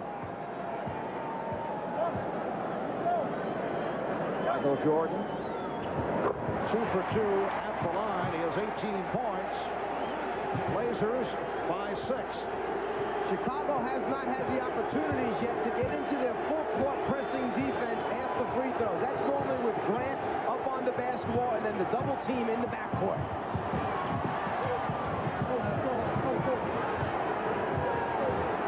Drexler had a good shot by Clyde Drexler. However, Jerome Kersey able to get to it. You can certainly question the shot selection of the Portland Trail Blazers. Well, it just doesn't look like he's on balance, but he's made enough of them in his career that he feels comfortable taking them, and so does Rick Adelman. Crowd wanted to travel. Pippen with the steal, and that is called a double dribble. So the Bulls with another turnover. That's their 11th. Well, it's one of the first times that we've seen the Bulls step up in a passing lane and get a piece and a deflection, and Scotty just couldn't find the handle. The ball came up. He touched it with both hands. Good ball. Porter and Drexler in the backcourt. Kersey, Duckworth, Williams up front. Minute and a half gone by in the third. Drexler with the spin. Oh, what a move by Clyde Drexler. He has 13. And the Blazers lead 56-48. They've led by as many as 9. Paxson and Jordan at the guards. Pippen front right, and Grant on the front line. Pippen hesitant to go to the outside shot, went to the drive, and he drew the foul. At the other end of the floor, Drexler knows that at a certain point, Michael's going to go for the steal, so you have to use that pullback reverse. There's the steal attempt, there's the pullback reverse, and then the beautiful finish with the left hand by Clyde. Kersey called for his third. Blazers with their second team foul.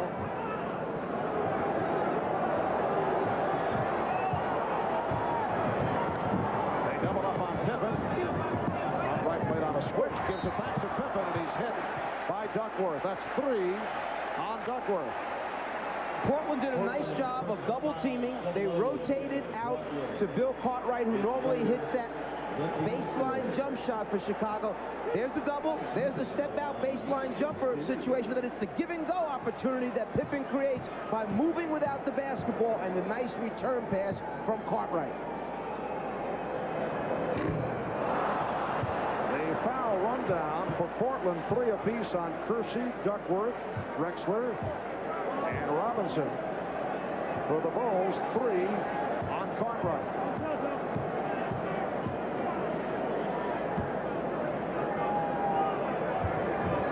So the Bulls having their troubles at the line. And perhaps, again, the wrist affecting the free throw shooting for Scottie Pippen. Portland with the ball. They lead by 8. Paxson for Pippen. Well, the calcium deposit certainly isn't in Scottie Pippen's ankles because he has the rise. Paxson just laid it out there for him. Portland by 6. Kersey. Buck Williams hustled it down. Porter lost it, but he was fouled. And let's go back. First, take a look at the transition game of the Chicago Bulls. Paxson knows Pippen's running. Now it's just a matter of putting it up there for Scottie to finish it off. But as soon as that play took place, what happened was that Kersey took a bad shot. Pippen on the fly shows the hand. It means that he wants the basketball. When Portland came back, Kersey took an off-balance, hurried shot, and that's not what you want in that situation when the crowd is roaring for Chicago. Porter pulling his way, yes, and it counts. Terry Porter hitting on the drive. He drew the foul. Paxson called for his second. This was a big question coming into the series. Porter's strength, his ability to turn the corner against either Paxson or his backup, B.J. Armstrong. Rick kind of likes it because he knows it's one of the few times that Porter has used his strength to overpower the point guard and take it to the basket as opposed to just settling for jump shots. And Terry Porter has had an excellent playoff run, turning it up from what has to be considered as a subpar regular season, but on a roll during the playoffs. 9-point Portland lead. Cartwright comes back to Jordan. 20 for Jordan. Blazers by 7. Blazers get down in a hurry. Here's Drexler. So Portland beginning to fly all over the court. And what's happening is by getting it in quickly, getting it down the floor, you wind up with some mismatches for Chicago. The wrong guys winding up on the wrong people. Holding foul. Duckworth came over to help out. Drexler contesting Jordan. And it's called on Drexler. That is his 4th. Rick Adelman taking a timeout. 8:12 remaining in the third. Portland leads by 9. Game 3 of the NBA Finals. The right choice.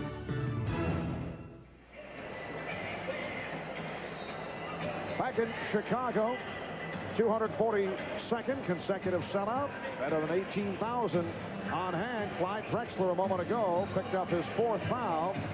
And Rick Adelman is staying with him. This is a very big decision on Rick Adelman's part. There are 8 minutes, 12 seconds remaining here in the third period. Up by 9 points. Your main man has his 4th foul. Do you rest him? Put him in. I personally would have taken him out at this point, tried to ride it out. Adelman knows his player better than anyone else. Clyde on the way over, motion to Rick. Hey, I'm fine. Leave me in.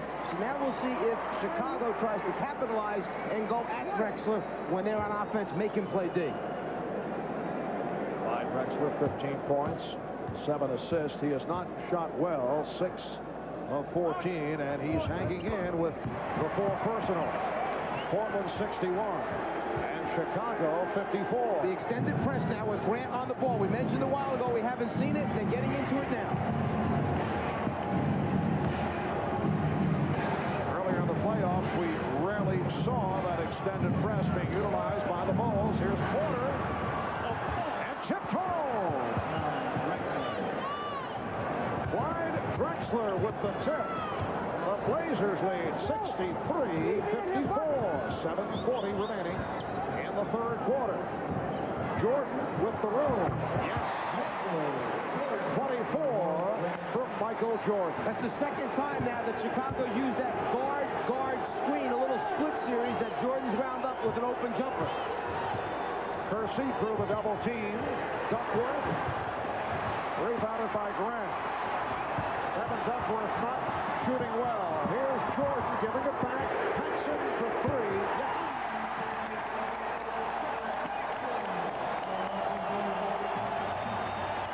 John Paxson with his second three-pointer. He's brought the Bulls within 4.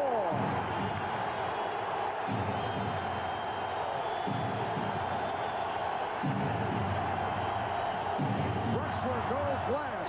Cartwright with the rebound. Jordan puts the move on. Finds Paxson for three. Yes.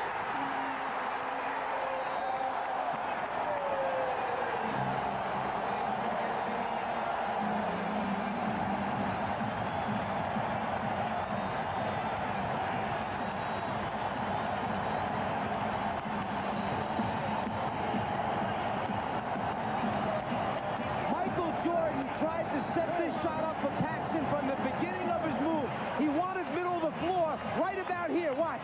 Middle, no. He goes right, still knows that Paxson's waiting for him, eventually gets it to him after he drew the defense away from the intended shooter. Go left, no, I'll draw the defense to me, then I'll go up, and I'll still know where he is after looking off Drexler with the head fake, eye fake, and then Paxson in the groove now, feels it, knocks out his back-to-back threes.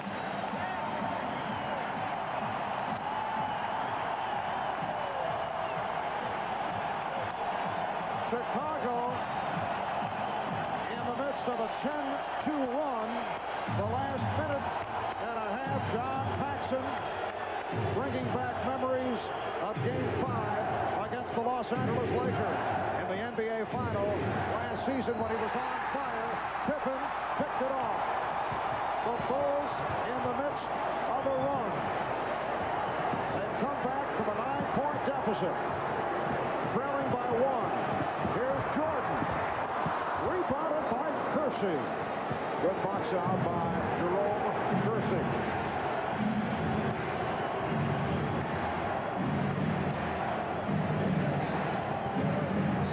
Drexler. Yes, and it counts. A gorgeous move by Clyde Drexler, and the foul committed by Michael Jordan. Because he has 4 fouls, Drexler a little hesitant to take it all the way to the basket, so he's pulling up right now, trying to knock out the jumper. Jordan went for that swipe with the hand in there instead, got armed. Big shot for Clyde Drexler. It's a 3-point play for Clyde. He has 20. Portland leads 66-62. So that's a 3-point play and a follow-up layup for Drexler since Adam had to make the decision whether to take him out or leave him in the game. Jordan.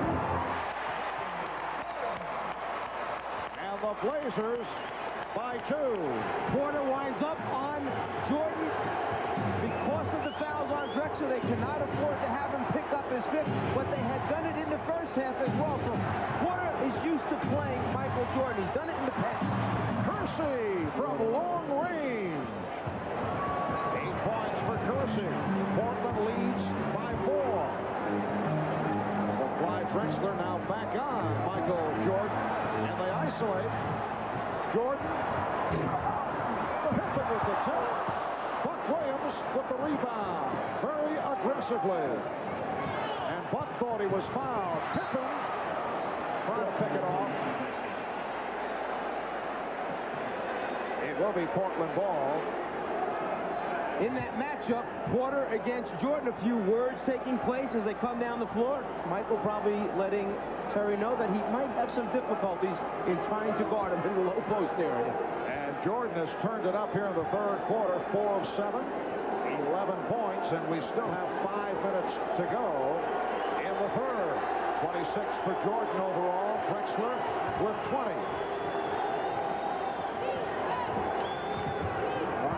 Jumping out, they double up and leaves Duckworth free. Kevin Duckworth taking advantage. He has 10. Portland leads 70-64. They double up on Jordan. Pippen. Rebound, Pippen. While all this is taking place, the one guy that's hanging out behind the three-point line, clapping his hands, is John Paxson, saying, "Don't forget about me." Here's a three thrown up by Drexler.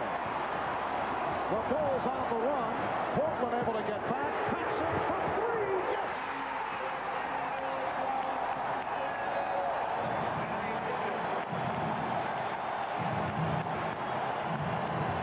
Oh, the Czar on target as Paxson brings Chicago within 1 with his 4th from downtown.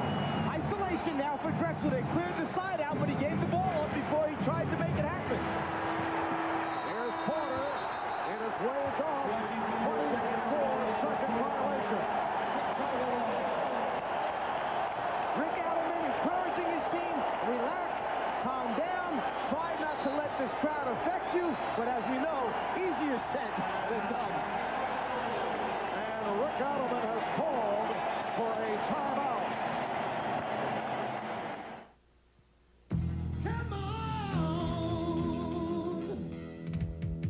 Come on, come on, come on, come on, come on, come on, let me show you where it's at. Come on, come on, come on, come on, come on, come on, let me show you where. Come on. Real beer refreshment that's less filling. Miller Lite's everything you want a beer to be. Cold Miller Lite, I like it like that. Tomorrow, cash machines. Come on, Miller Lite, didn't that. Come on.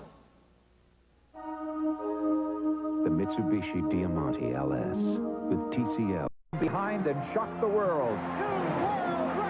In Barcelona, can this grand old man of 31 be young enough to retain the title World's Fastest Human? Carl Lewis, one to watch this summer on NBC.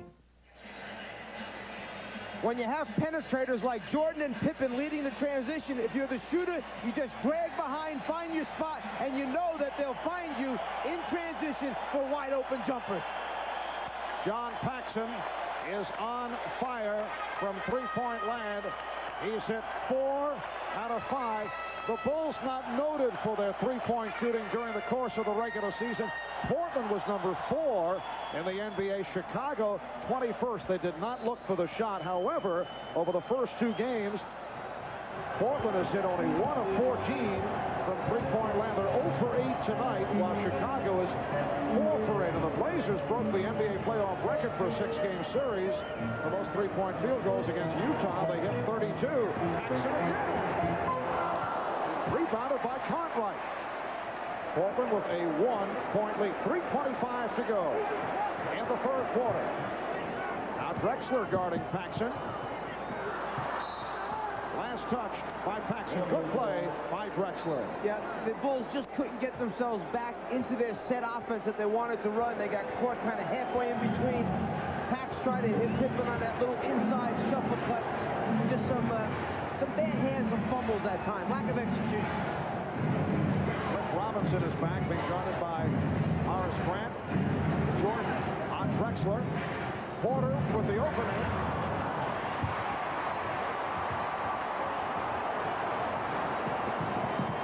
There's Pippen with the hesitation move and changed his mind.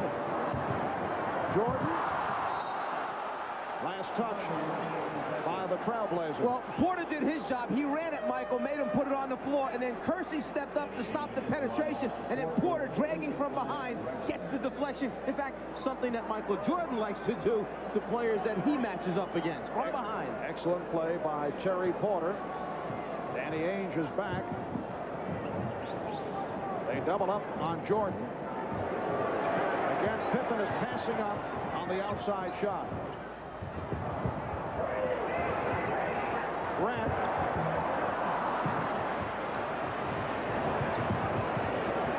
2.5 remaining. In the third. Portland with the ball.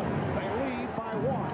And Michael Jordan just yelled across to Horace Grant as he came back down. Keep your head up. Come on, he said. Come on, big guy. You can do it. Another miss from downtown by the Blazers. 0 for 9 in the three-point department. Paxson a bit beyond three-point range. Jordan gets the foul.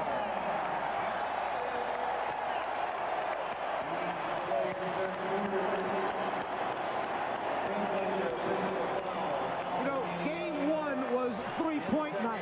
Game 2 must be right shoulder turn night for Michael because he's knocking everyone down. Foul committed by Ainge. Jordan to the line, seeking his 29th point. Bobby Hansen replacing John Paxson, who receives the standing ovation. The crowd understanding that it was Paxson that gave everyone the momentum to get the Bulls back in the game, and now the Bulls up 1 with Jordan at the foul line. 14 points for Paxson.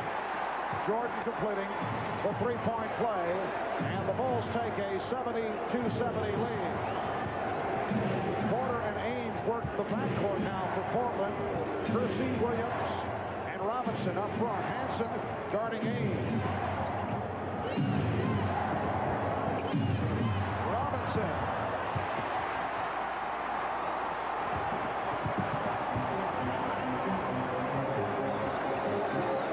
Bobby Hansen played by Jerome Kersey.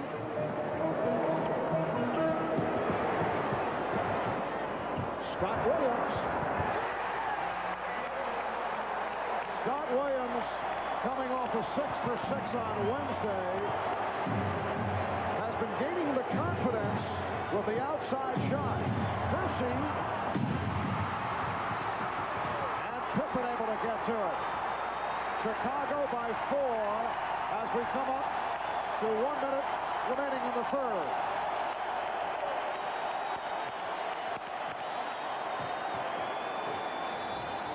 The post-up of Jordan against the smaller Porter. Horace Grant getting it back out. There's Scottie Pippen. And the charge is called.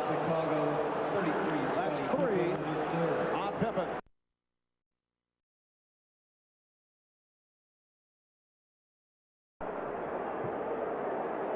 Michael reversed the ball over to Pippen. Pippen on his way to the basket, knows he's in trouble, tries to throw it back, but too late. Defensive player had established his position. The Bulls in the midst of a 10-0 run. 40 seconds left in the third.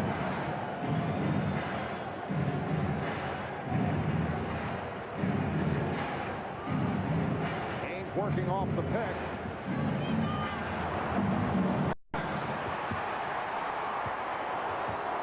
Chicago will hold for 1.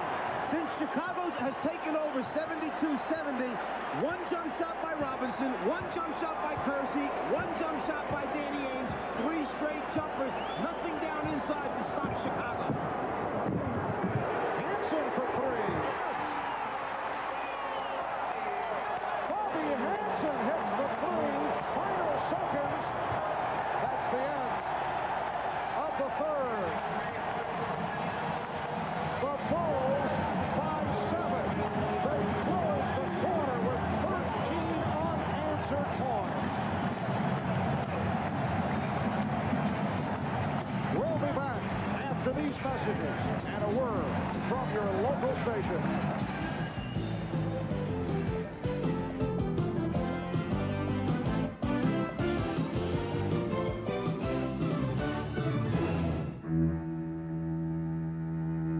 The creators of the award-winning Mitsubishi.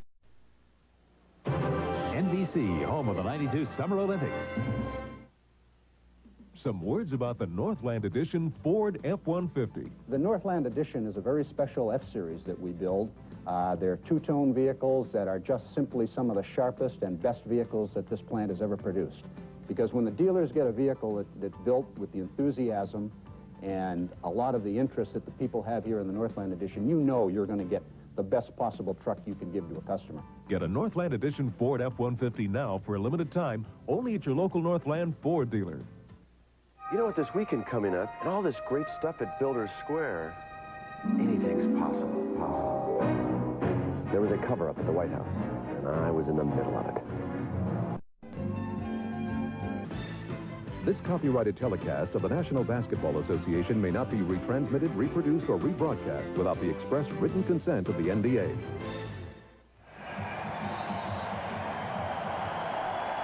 Bobby Hansen only played in 66 games this year, about 11 minutes a game, a lot of garbage time. He's a 26% three-point shooter, but comes off the bench to knock one out. The people in Chicago love Bobby Hansen because he's a blue-collar kind of guy. The players know how much this means to come from a situation like Sacramento, come here with a chance to win a championship. And the fourth quarter getting underway. The Bulls doubled up on the Blazers in the third. Portland shot only 7 for 20 from the field in the third quarter, 35%. Chicago 12 for 22, 55%. And Robinson going to the hoop was fouled. Scott Williams called for the personal. It's the first time since the score was 72-70 that Portland has taken it to the basket. And this is what we mean when we say you have to stop the momentum by getting to the free throw line. You stop the clock, you get a chance to put some points on the board. You don't allow those long rebounds to come off when you shoot the perimeter jumpers, and then Chicago's out running against you. Change on that foul call. It was Grant, not Williams. And there you see the poor shooting by Portland in game one in the third quarter. Portland shot 5 for 21. Getting back to the subject of the seldom used Bobby Hansen, 9-year man from Iowa, but who also contributed in game one and heard the cheers. Bobby said he feels he's kind of like Ross Perot. He said the less he does, the less he says, the more popular he becomes. A political statement from Bobby Hansen. Jordan warding off the double team. Here's Hansen. His pass picked off by Drexler. Haynes gives it back. Drexler is fouled. 2 times Portland's put it on the floor, twice to the basket, twice the opportunities to go to the free throw line. At number 3 on Michael Jordan. Clyde Drexler playing with 4 fouls. Rick Adelman going with Ainge and Porter at the guards. Drexler up front with Robinson and Buck Williams.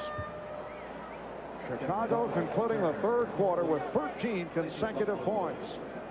Kevin Duckworth returns. And Buck Williams sitting down. 13 points for Buck along with 7 rebounds.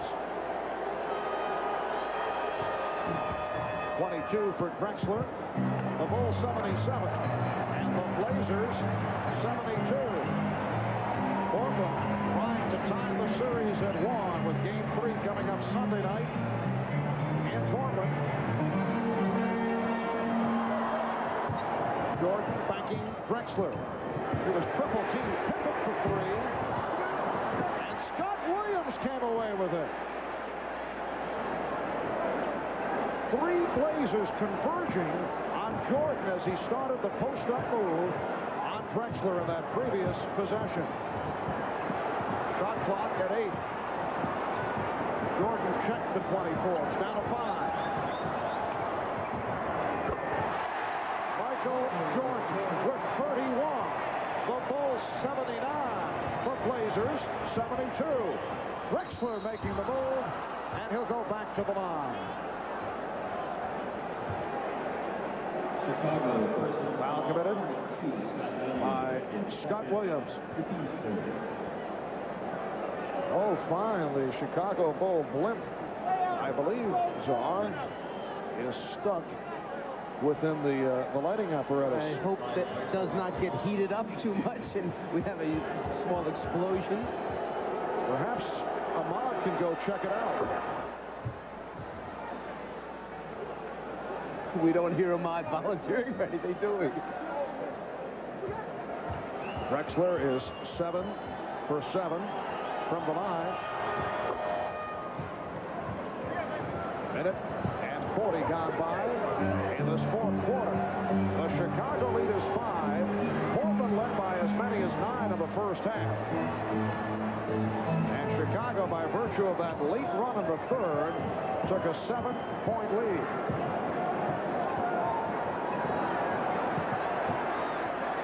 Jordan from deep. And a loose ball foul is called.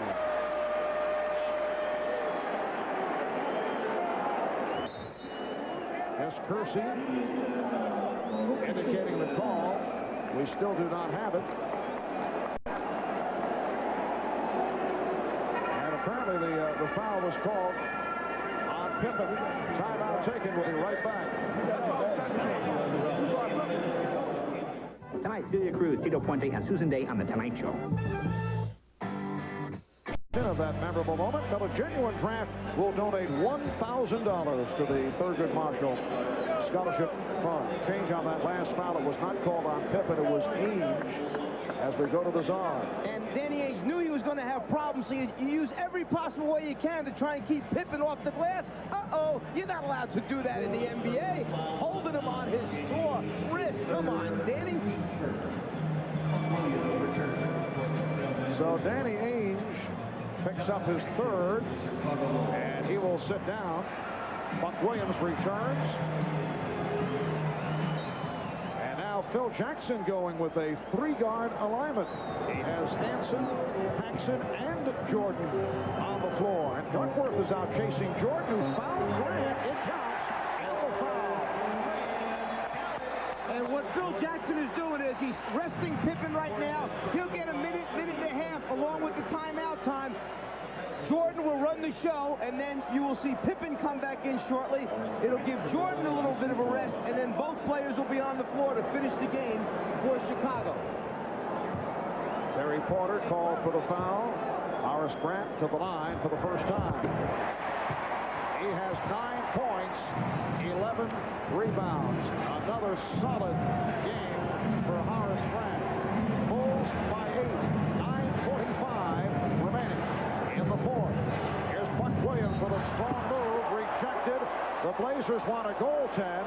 The foul is called on Chicago, and the basket will not count. It's number 4 on Grant. If the ball was on the way down when Williams got it, it's a goaltend. It was not. It was on the way up. Good call. And Jess Kersey checked with his fellow official to see if they had a better look at it. Is it going up? Yes, it is. It's still on the way up when Williams blocks it to save the 2. Kersey took his time, walked out from under the basket, looked at his other officials. They said no goaltend. He then went ahead and made the call to the table. Buck Williams, 4 of 4 from the line. And Buck Williams has made himself into a very decent free throw shooter, 75% for the season. Recall his early years with the New Jersey Nets when he really had his difficulties at the line. And he gives credit to Danny Ainge for changing his alignment on his feet, and also Walter Davis spent time working with him and have really, the biggest thing, it's developed the confidence in the fact that he can go and make free throws. Bulls lead at 82-76.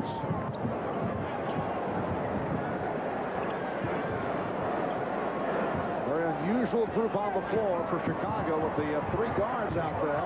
Hanson, Jordan, and Paxson. And you can see Bobby Hanson doesn't want to do too much to mess things up. Just play defense, and then when it comes to me, Romano, pass it back to Michael right away. Let him do something. Let him be the creator. And we get the call away from the ball. Paul Mahalik indicating the foul on Hanson. Cliff Levingston getting set to come on. Well, Hanson giving up too much size. Robinson 6'10", Hanson down in the low post, just trying to put a body on him. But the move is to get Hanson and make the substitution. Hanson goes back to the bench, bring Levingston in, who's much more accustomed to playing the bigger, more physical guys down low. Hanson sitting down with 3 points. He hit that three-pointer. Cliff Robinson is now 3 of 7 from the line. Michael Jordan also getting a rest. Robinson only 66% from the foul line. And he is now 3 of 8. 3 minutes in, fourth quarter. Marv Albert, Mike Fratello, Ahmad Rashad. From Chicago Stadium, Game 2 of the best of 7 NBA Championship Series. Grant for Livingston. They know right where they're supposed to be, that people are willing to share the basketball, and then they make the right decisions, and their execution is terrific. Drexler hits the floor. He is fouled. As soon as the ball goes inside, Grant turns, looks to the lane, knows he has a double team, and there's the 2-on-1 offensively. Livingston and Williams against Buck on the weak side. Livingston called for his second. I don't think Clyde Drexler appreciated the hard foul. 25 for Drexler. Now Robinson sitting down. Kersey is back. Clyde 10 of 10 from the foul line. The Bulls by 6.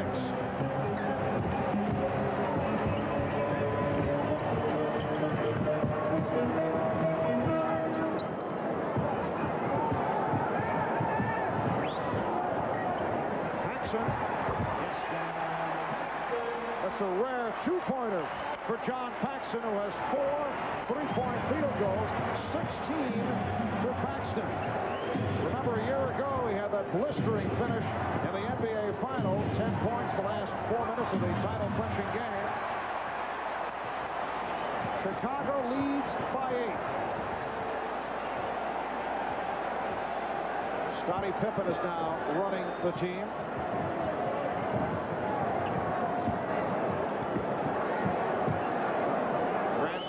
And Williams up front. Livingston again from the outside. And Buck Williams on the rebound. Through the whistle. A few moments ago, Paxson was wide open. How did he get open? Paxson starts down here. One screen comes. The second screen comes. That's called a staggered double to try and get your shooter open. You got to get a good piece of the defensive players. 1, 2, and a wide open shot. That foul was called on Clyde Drexler, his 5th. So 5 on Drexler, and a timeout has been called.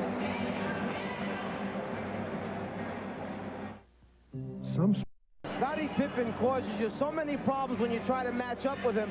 Before, we saw Danny Ainge grab him on the wrist to try and keep him off the offensive boards.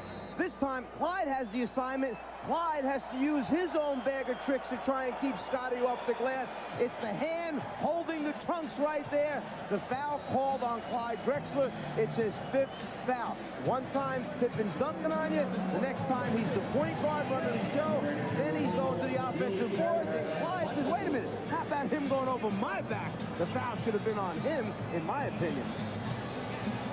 Well, Rick Allen was able to buy quite a bit of time with Drexler playing with 4, but now he has picked up his 5th, and he will stay on the floor, and he remains in the matchup with Jordan.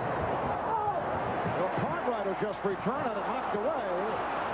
The Bulls with an 86-78 lead, 7:15 to go in the fourth quarter. Portland has missed its last 8 field goal attempts. That goes back to the last quarter. The reception by Scott Williams, who has come up with another sparkling performance. Well, the idea is right. Go down low inside, get a high percentage shot, but then it's the outstanding team defense that saves another basket for the Bulls. Scott Williams with the block. He has 9 rebounds. Horace Grant leading in the rebounding department with 11. Shot clock at 10. Drexler played by Pippen. Here's Porter. Oh, a jumper by Terry Porter. That was headed for the ceiling here at Chicago Stadium. First field goal of the fourth quarter for the Blazers. And they are down by only 6. You can see it's not a normal position for Scott Williams, the decision-making spot. Instead of Cartwright being in that low post, it wound up being Scott Williams. He didn't like what he saw, so he called for the 20. So the 22nd timeout was taken. Game number 3 of this best of 7 in Portland on Sunday night. Airtime right here on NBC, 7 o'clock in the East, 4 p.m. Pacific time. That'll be Sunday night, Game 3 of the NBA Championship Series. As soon as they came over to Phil Jackson, he turned to Cartwright and said something to Bill, and I would probably guess it was along the lines of, Bill, you have got to take that post-up spot. Young guys, young players in the league, you don't want to put too much responsibility. With Williams, tell him, go to the glass, rebound, block shots, and then we'll run the offense through Big Bill. Portland has 3 timeouts left. Chicago 4. Both teams have used their 20s. Shot clock at 3. Jordan was hacked. Michael Jordan. Hit on the arm. They say a non-shooting foul. Well, it has certainly been a marquee matchup tonight. 26 for Drexler after the slow start. He's come on. A very steady game for Jordan with 31.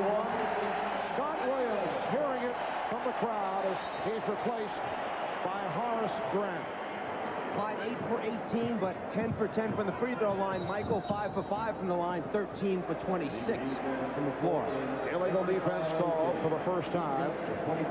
So the Bulls get a new 24.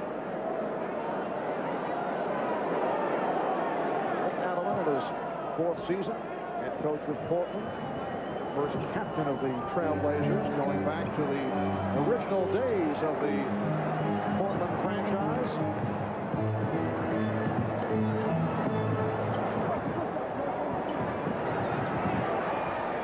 Pippen.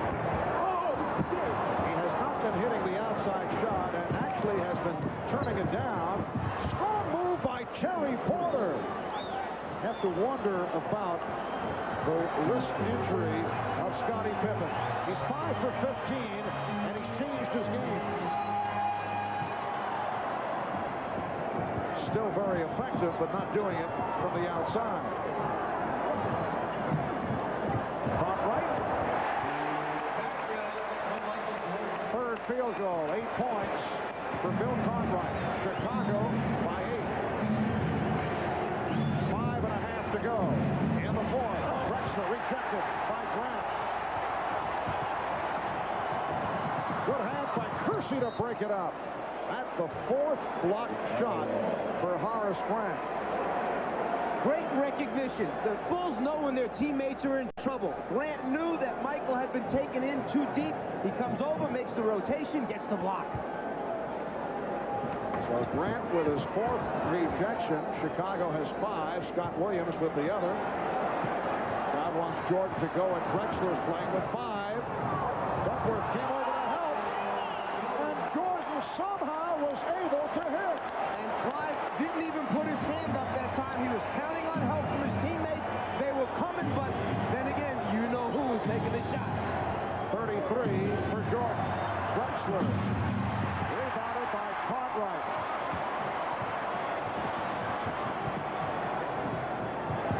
Patson. Portland trailing by 8, just under 5 minutes remaining in this 4th quarter. Outstanding for defense, and they got the defensive play. Pippen with a steal, and he was fouled.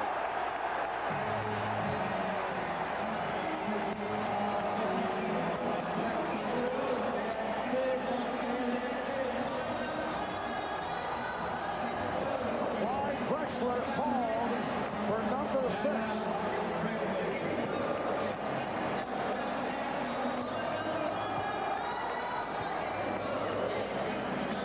Rick Adelman had told his team coming into this series that you must come and meet the basket.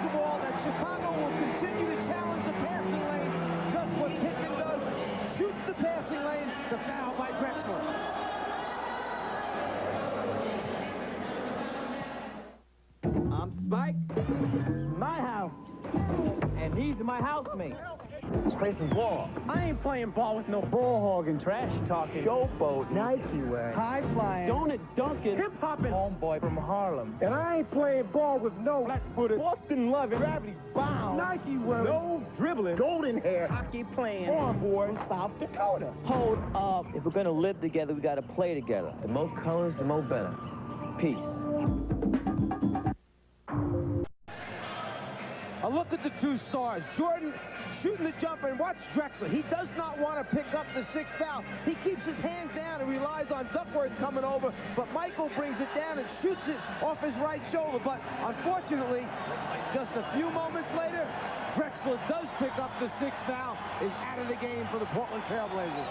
Rick Adelman was able to buy quite a bit of time with Drexler playing with 4, and then he stayed with him after he picked up his 5th. Clyde came on after a slow start, finishes with 26 points, 8 for 20 from the field, 10 of 10 from the line, 6 rebounds and 8 assists. Well, when Drexler picked up his 5th foul, there really was no decision. You had to leave him on the floor. You're down 8 points to Chicago. Just over 7 minutes remaining in the game. You play it out. He'd done a great job of playing with the 4 fouls earlier in the game. So Rick had the confidence in him. There really wasn't much else he could do. He needed his main man out there. You're not saving him for next game. Scottie Pippen with another impressive stat line. He has 14 points,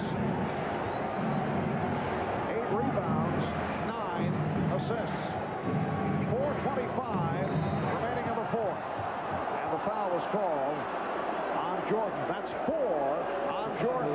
Every first pass is contested by Chicago. This is the point that Adelman was trying to make. You just can't pop out easy. You have to pop out hard to meet the basketball because they're trying to challenge those first entry passes. And a technical foul called on Jordan, who argued the call. Terry Porter will shoot the tee. He's only 2 of 4 from the line. Normally 86% free throw shooter. And that's the first technical foul over the first 2 games. Michael didn't like the fact that the foul was called because he felt he was working hard at denying the basketball and nothing else more than that. Says a little bit too much. Jess Kersey rewards him with technical. Both clubs are now over the foul limit. 16 points for Porter. The Trailblazers are down by 8. Well, Jordan continuing his discussion with Jess Kersey. Except the end of it now, they were both smiling at the end of the discussion. Michael turned it back around, got him back on his good side. But I got the idea neither really amused. Bulls by 7. 4:15 left in the 4th. Cartwright wide open. That whole play was set up to isolate Jordan against Ames. Then just by the Bulls going to their right spots and knowing that Jordan would draw attention, he then picks out the open man. The Bulls have received a major contribution from Bill Cartwright. 4 of 5, 10 points. Good follow. Kersey thought he was fouled. That's 10 for Kersey. Chicago 94 and Portland 87.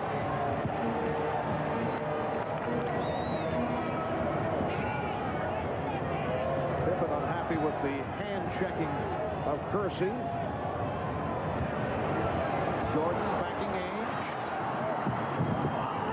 Pippen. Last touched by Chicago. Michael Jordan that time did exactly what he wanted to. He got the people to come to him. He knew exactly where Pippen was. And then after Pippen released, you can see Michael kind of feeling bad for the fact that he knows Scottie just doesn't have the arc tonight in the shot. He's got that line drive trajectory to the basket. Duckworth gave it up front, wanted to travel. Kersey rejected by Grant. 5 block shots for Horace Grant. You put it on the floor, you're going to draw attention from Chicago's defense. They're always on the way to help out a teammate when he's in trouble. 6 on the 24.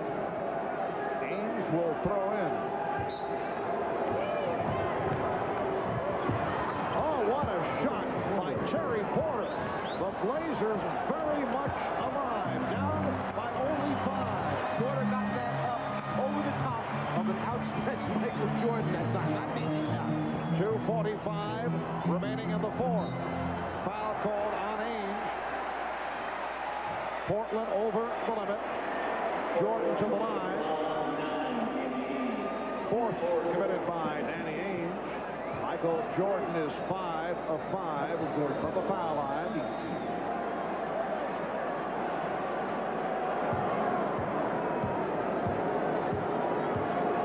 He's an 83% free throw shooter.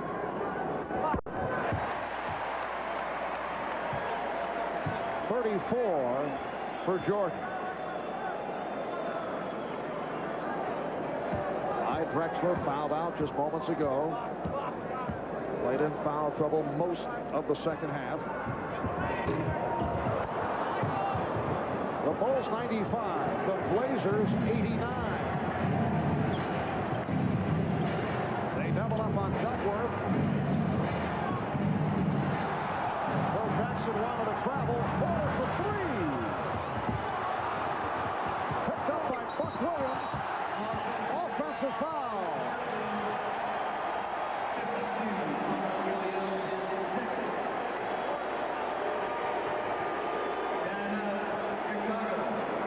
After the scramble for the loose ball, Buck Williams dips that right shoulder. Pippen just holds his ground, hopes that he'll draw the offensive foul call, and gets it at the end.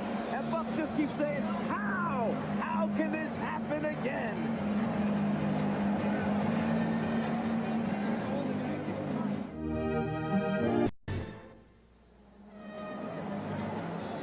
.224 remaining in the fourth quarter. The three-point field goal, a weapon for Portland against Utah, has not been going in the same direction in this series. 0 for 12 for the Blazers from three-point land. And Terry Porter, who was on fire from downtown, 0 for 7 in the two games, 0 for 5 tonight. Bulls by 6.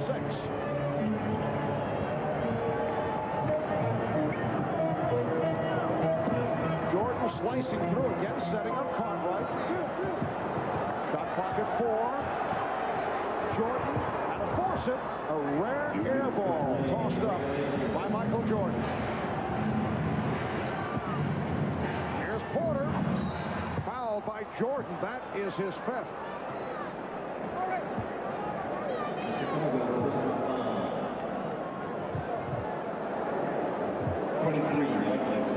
Jordan knows that he must stop the layup, tries to get it from behind the head, but gets a little bit too much arm that time.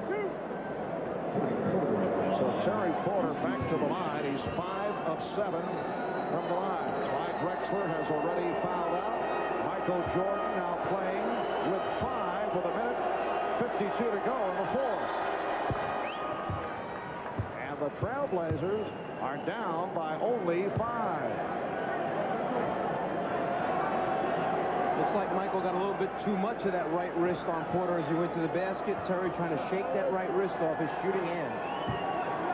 Blazers 26 of 33 from the foul line. Chicago 14 of 20. Terry Porter hitting the free throws down the stretch, and he's brought his club within 4.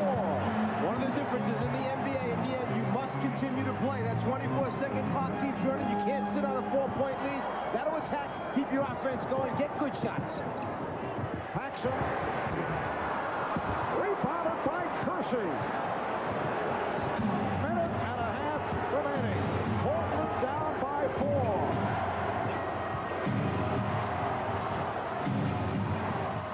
Shot clock to 10. Ainge with the scoop. And the Portland Trailblazers have moved within 2 with a minute 15 remaining in the fourth.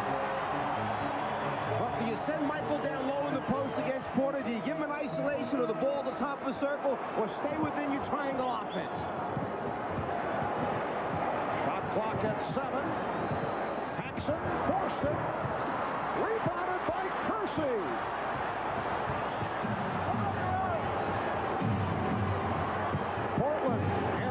11-3 run. Ames beating Kersey, and they've tied the game at 95. 45 seconds remaining. In the fourth quarter, the Blazers have come from way back to tie it at 95.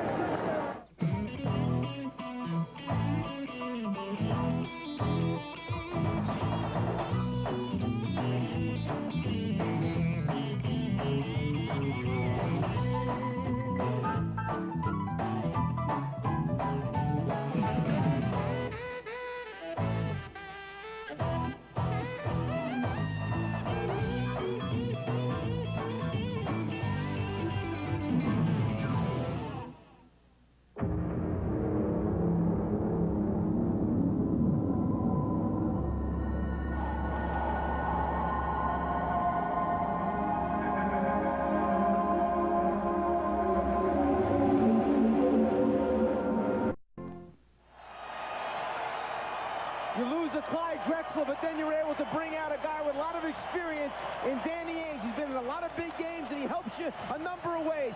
Breaks down the defense and scores with the clock running down, and then sees the entire floor, finds an open Kersey going to the basket, ties the score. Portland has come back from a 10-point deficit. Chicago led 92-82 with 4:36 remaining. A 13-3 run by the Blazers. 35 seconds remaining in the fourth quarter. Michael Jordan. Oh, what a move by Jordan. Hanging and hitting to give Chicago a 97-95 lead. And Portland calls for time. Sometimes you're only open for a moment, and they almost missed that moment because Duckworth came over on the recovery, but somehow he was able to get it through. You see, he's open and waiting. Porter doesn't want to foul. Duckworth tries to get a piece of him, but Michael finds a way to score the ball. Portland down to one timeout remaining. Chicago with 2 left. Going back to the last couple of sequences of plays, you have to think about what had happened. Chicago's up 4. Paxson takes the shot. Portland scores. It's a 2-point game. Chicago comes down. Paxson misjudges the 24-second clock. Hurries his shot, misses again. So 2 key possessions. You got John Paxson taking the big shots. It's not in Pippen's hands. It's not in Jordan's hands. You reorganize, you take a timeout, you come out, you run a play. Who does it? Michael Jordan, the guy that should be doing it at the end of a game. There it is. He's open. Hurry up and get it to him before they recover. How he does it, incredible. 36 for Jordan, 15 in the first half, 21 in the second half. The timeout taken immediately by the Trailblazers. Rick Adelman did not believe what he saw. Well, he did about everything he could with his eyes, his nose, his mouth, his head, his shoulders, his hands to help stop Michael from scoring, but even 3 guys and all that couldn't get it done there.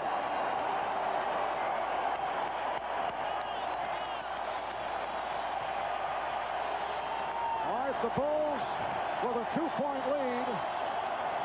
From Rick Adelman's point of view, what's the play? Well, let's go back a year ago when L.A. was in a similar situation. They kicked it out for a 3-point shot, and Sam Perkins knocked out the big 3.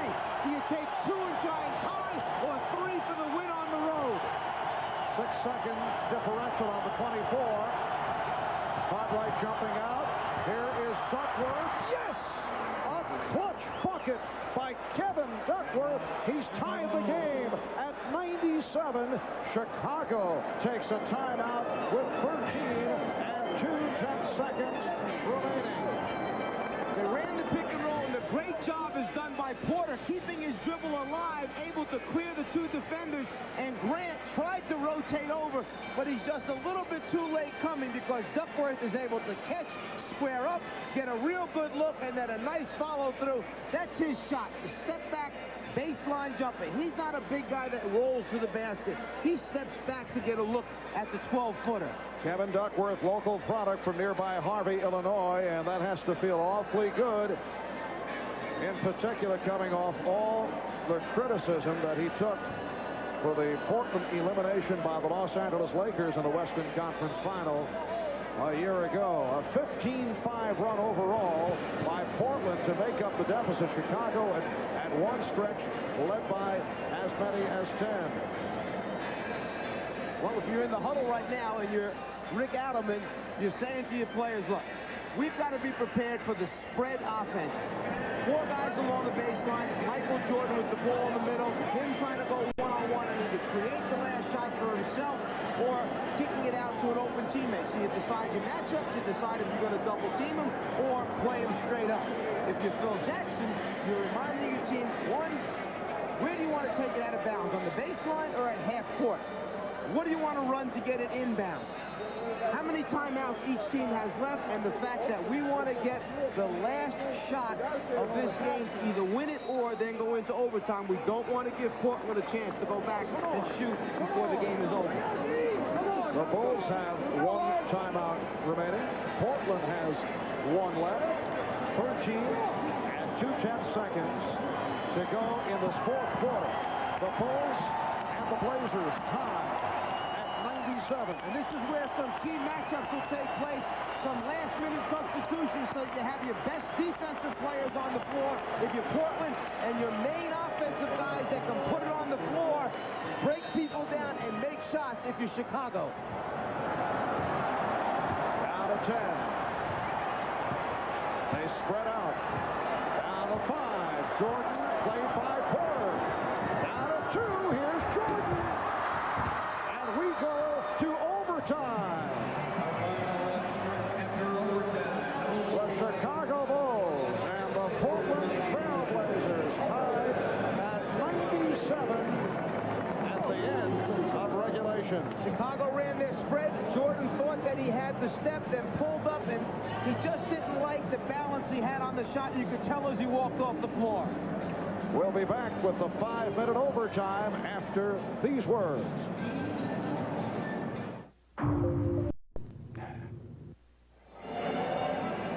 Welcome back to Chicago Stadium. Marv Albert, Mike Fratello, Ahmad Rashad, Bob Costas, Quinn Buckner. And we're headed to overtime in Game 2 of this best-of-7 NBA Final. The Chicago Bulls led by as many as 10 with 4.5 remaining. Portland 2 up, 4 down this season in overtime, including the double overtime losses to the Bulls and to the Celtics. Remember that game in Boston mid-March, 152-149, a sensational game.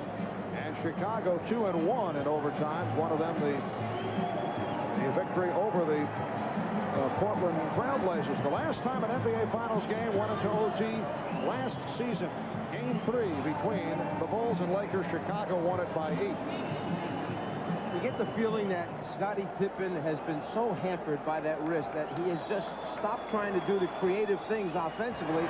He's struggling, trying to beat people off the dribble. Michael Jordan is playing with 5 fouls. Clyde Drexler has fouled out. Jordan being guarded by Porter. We're underway in the 5-minute overtime. Jordan checking the shot clock. Down to 4. Down to 2. And hits. 38 for Jordan. The Bulls by 2. Porter lost the dribble off his foot. And able to recover. Nice pass from Ainge. But Williams could not hit.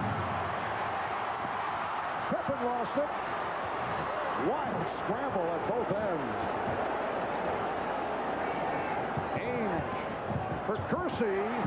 Williams, and the game is tied at 99. Well, it worked out very well in the end, but Ainge had the wide open shot, then tried to hit his cutting teammate, the fumble, but then the recovery and score.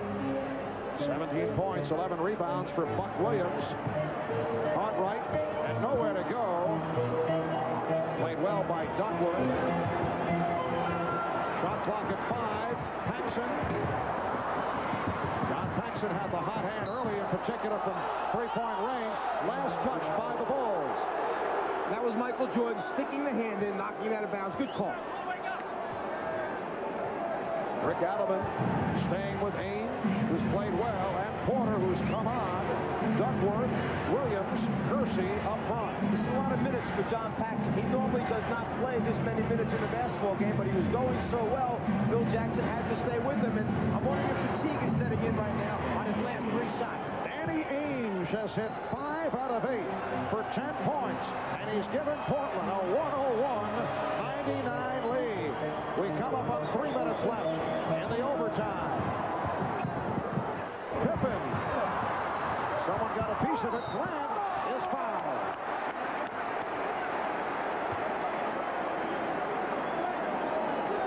Foul committed by Jerome Kersey. He commits his 5th. Well, now it's the shot blocking ability of Portland that saves the first attempt and then almost stops the second follow-up attempt by Grant. Kersey with the foul. Horace Grant, 1 for 1 from the free throw line. He is a 74% free throw shooter. Scott Williams will check in. He's not played in a while, replacing Bill Cartwright, at least with 10 points. Terry Porter is paying attention to Michael Jordan because Jordan likes to sprint in from the top of the circle and try and come up with missed free throws. So you must face him. Keep an eye on Jordan so he doesn't lose you with the fake. That time he knew Porter was there paying attention. He made no move. Portland with a 1-point lead. Just under 3 minutes to go in overtime. Scott Williams defending against Kevin Duckworth. Duckworth, another big bucket for Kevin Duckworth. Scott Williams just twisted his right ankle that time, and Duckworth made the move. Williams went down. Blazers by 3, looking to tie the series at 1. Here's Williams, and he drew the foul. Kersey off the fake, ended up going over Williams. And Kersey is fouled out. He leads with 12 points and 8 rebounds. Cliff Robinson checks back in. Michael spots Scott underneath, the ball fake, gets Kersey in the air, and then Kersey just trying to hold on so he doesn't come down and hurt himself severely. Williams stepping underneath, takes the legs away. Now Kersey's just trying to hang on to prevent a more serious fall.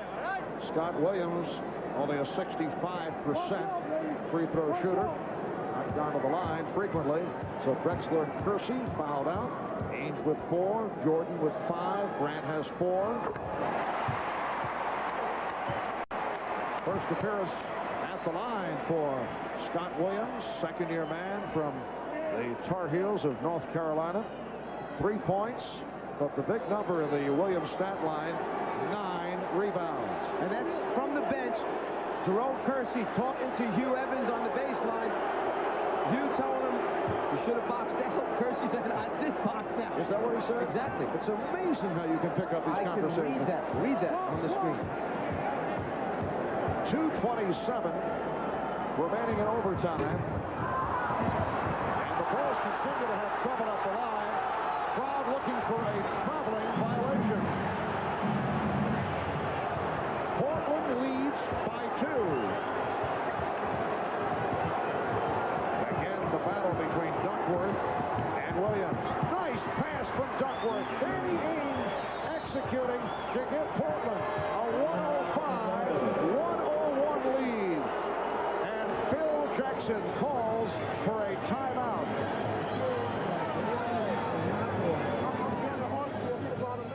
If you've looked at the high prices of luxury, The play that the crowd reacted to, they felt that Buck Williams had touched out of bounds with the ball in his hand. He goes after the rebound on his way. If the foot touches down and the ball is still in possession of his hand, then he's out of bounds. The crowd was correct.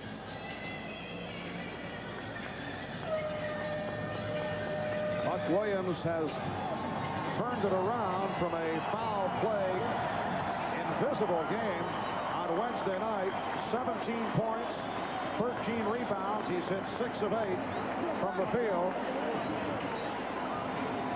The Blazers 105 and the Bulls 101 with 2 minutes and 6 seconds to go in this overtime.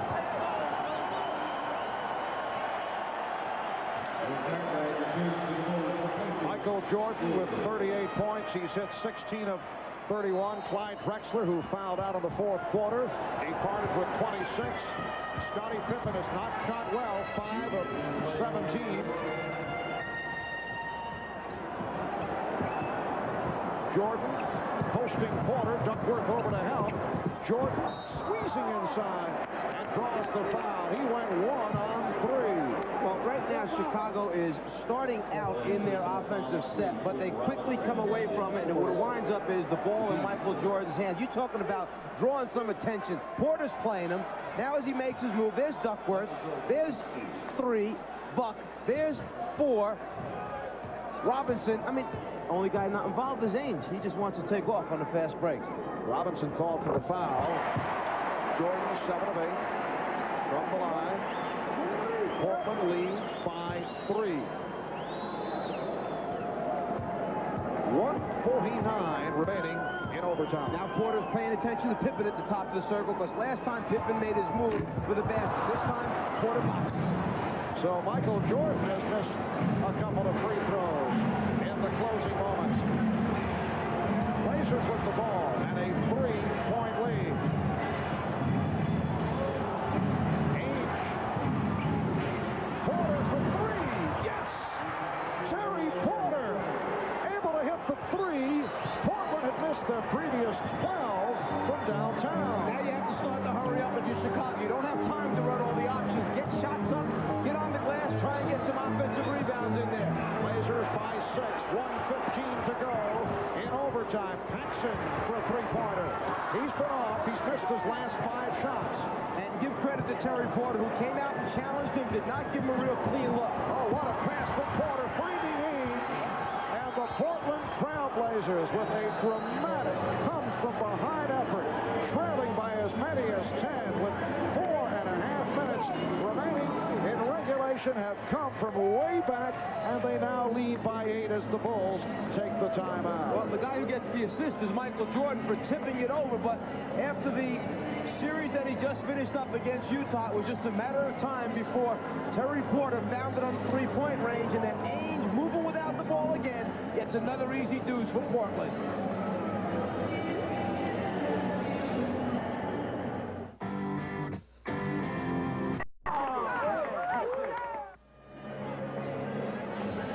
Rick Alleman has kept his poise the entire evening, but it just gets to the point where he has to let it go, too. He knows his team has just come back, has a tremendous victory right there within reach.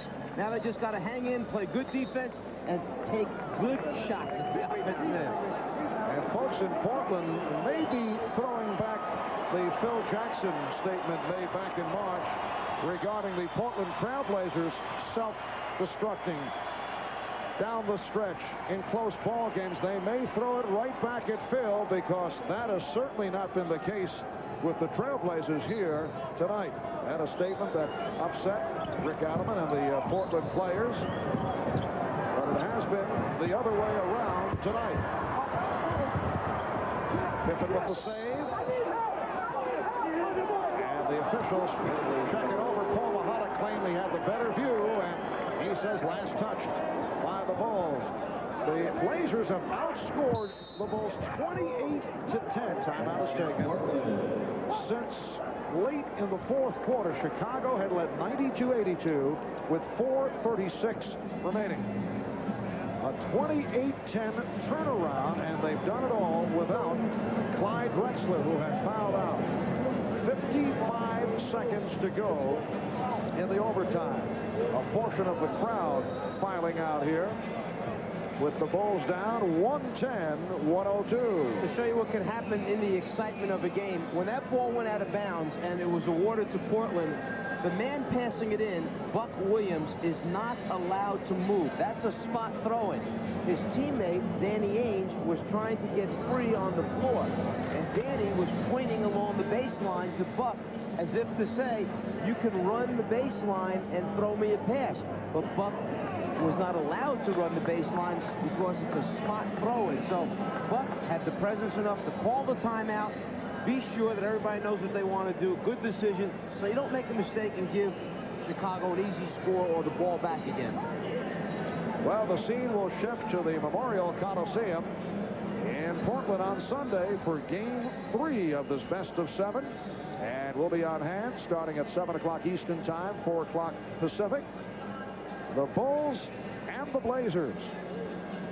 The Portland Trail Blazers with a regular season record of 57-25. Chicago with the best record of the NBA, 67-15. They swept Miami in 3 straight, taken through that difficult 7-game series. The Knicks did not have an easy time with Cleveland, beating the Cavaliers in 6.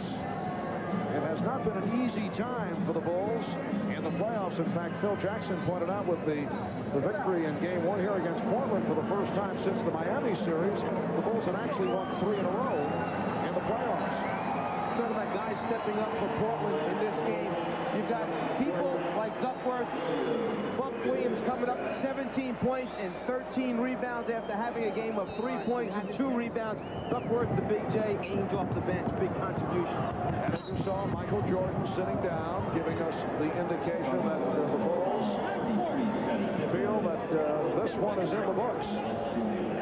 Scottie Pippen called for the foul, so Michael Jordan with 39 points, 16 for 32 from the field. 52 seconds is a lot of time left in the basketball game. There's still time to come up and make some things happen with the defense. And with the 3-point shot in this game, crazy, wild things happen at the finish of NBA games. Hansen giving the foul, and it puts Ainge at the foul line. The Bulls are over the limit now. Michael Jordan will report back. That was so that someone could give a foul other than Michael Jordan. Jordan with 5 fouls. They couldn't afford to have Michael foul out of the game. So you put Hansen in the game. You tell them to take a foul. If they don't get a steal immediately, it stops the clock. Now you bring Michael back in for offensive purposes. Danny Ainge, instrumental in this Portland comeback. He came on and played a major role with Clyde Drexler having fouled out. Ainge with 15 points. Danny Ainge has had the playoff experience as a member of the Boston Celtics. Spent 7 years with Boston, then on to Sacramento. This is second season with the Trailblazers. Kevin Duckworth greeted by the Portland portion of the crowd. Terrific game for Duckworth, hitting a couple of clutch buckets. The shooting line will not look impressive, 6 for 15, but he had 14 points and hit 2 big ones. Down the stretch, Jordan coughed it up, and the ball goes back to Portland. Game 1 was not very pleasant for Kevin Duckworth. Members of his family showered with beverages here in Chicago, which certainly upset him and the entire Duckworth family. 19 for Buck Williams, and then Kevin got himself an early foul difficulty and never got into it. There's Pippen, allowed to make the move to the bucket with 24 seconds remaining, and Portland up by 10. They foul Ainge again, so he will go to the line. Phil Jackson watching his team blow a 10-point lead, led by 10 with 4:36 remaining in the fourth quarter. You know, normally during the course of the game, Paxson splits the time with B.J. Armstrong. They each get, you know, some combination of 26, 22, or 24, 24 minutes as they play. It's almost like Phil Jackson saves Paxson to get to the playoffs, and then John gets in one of those grooves and he uses it. Well, that's what happened tonight.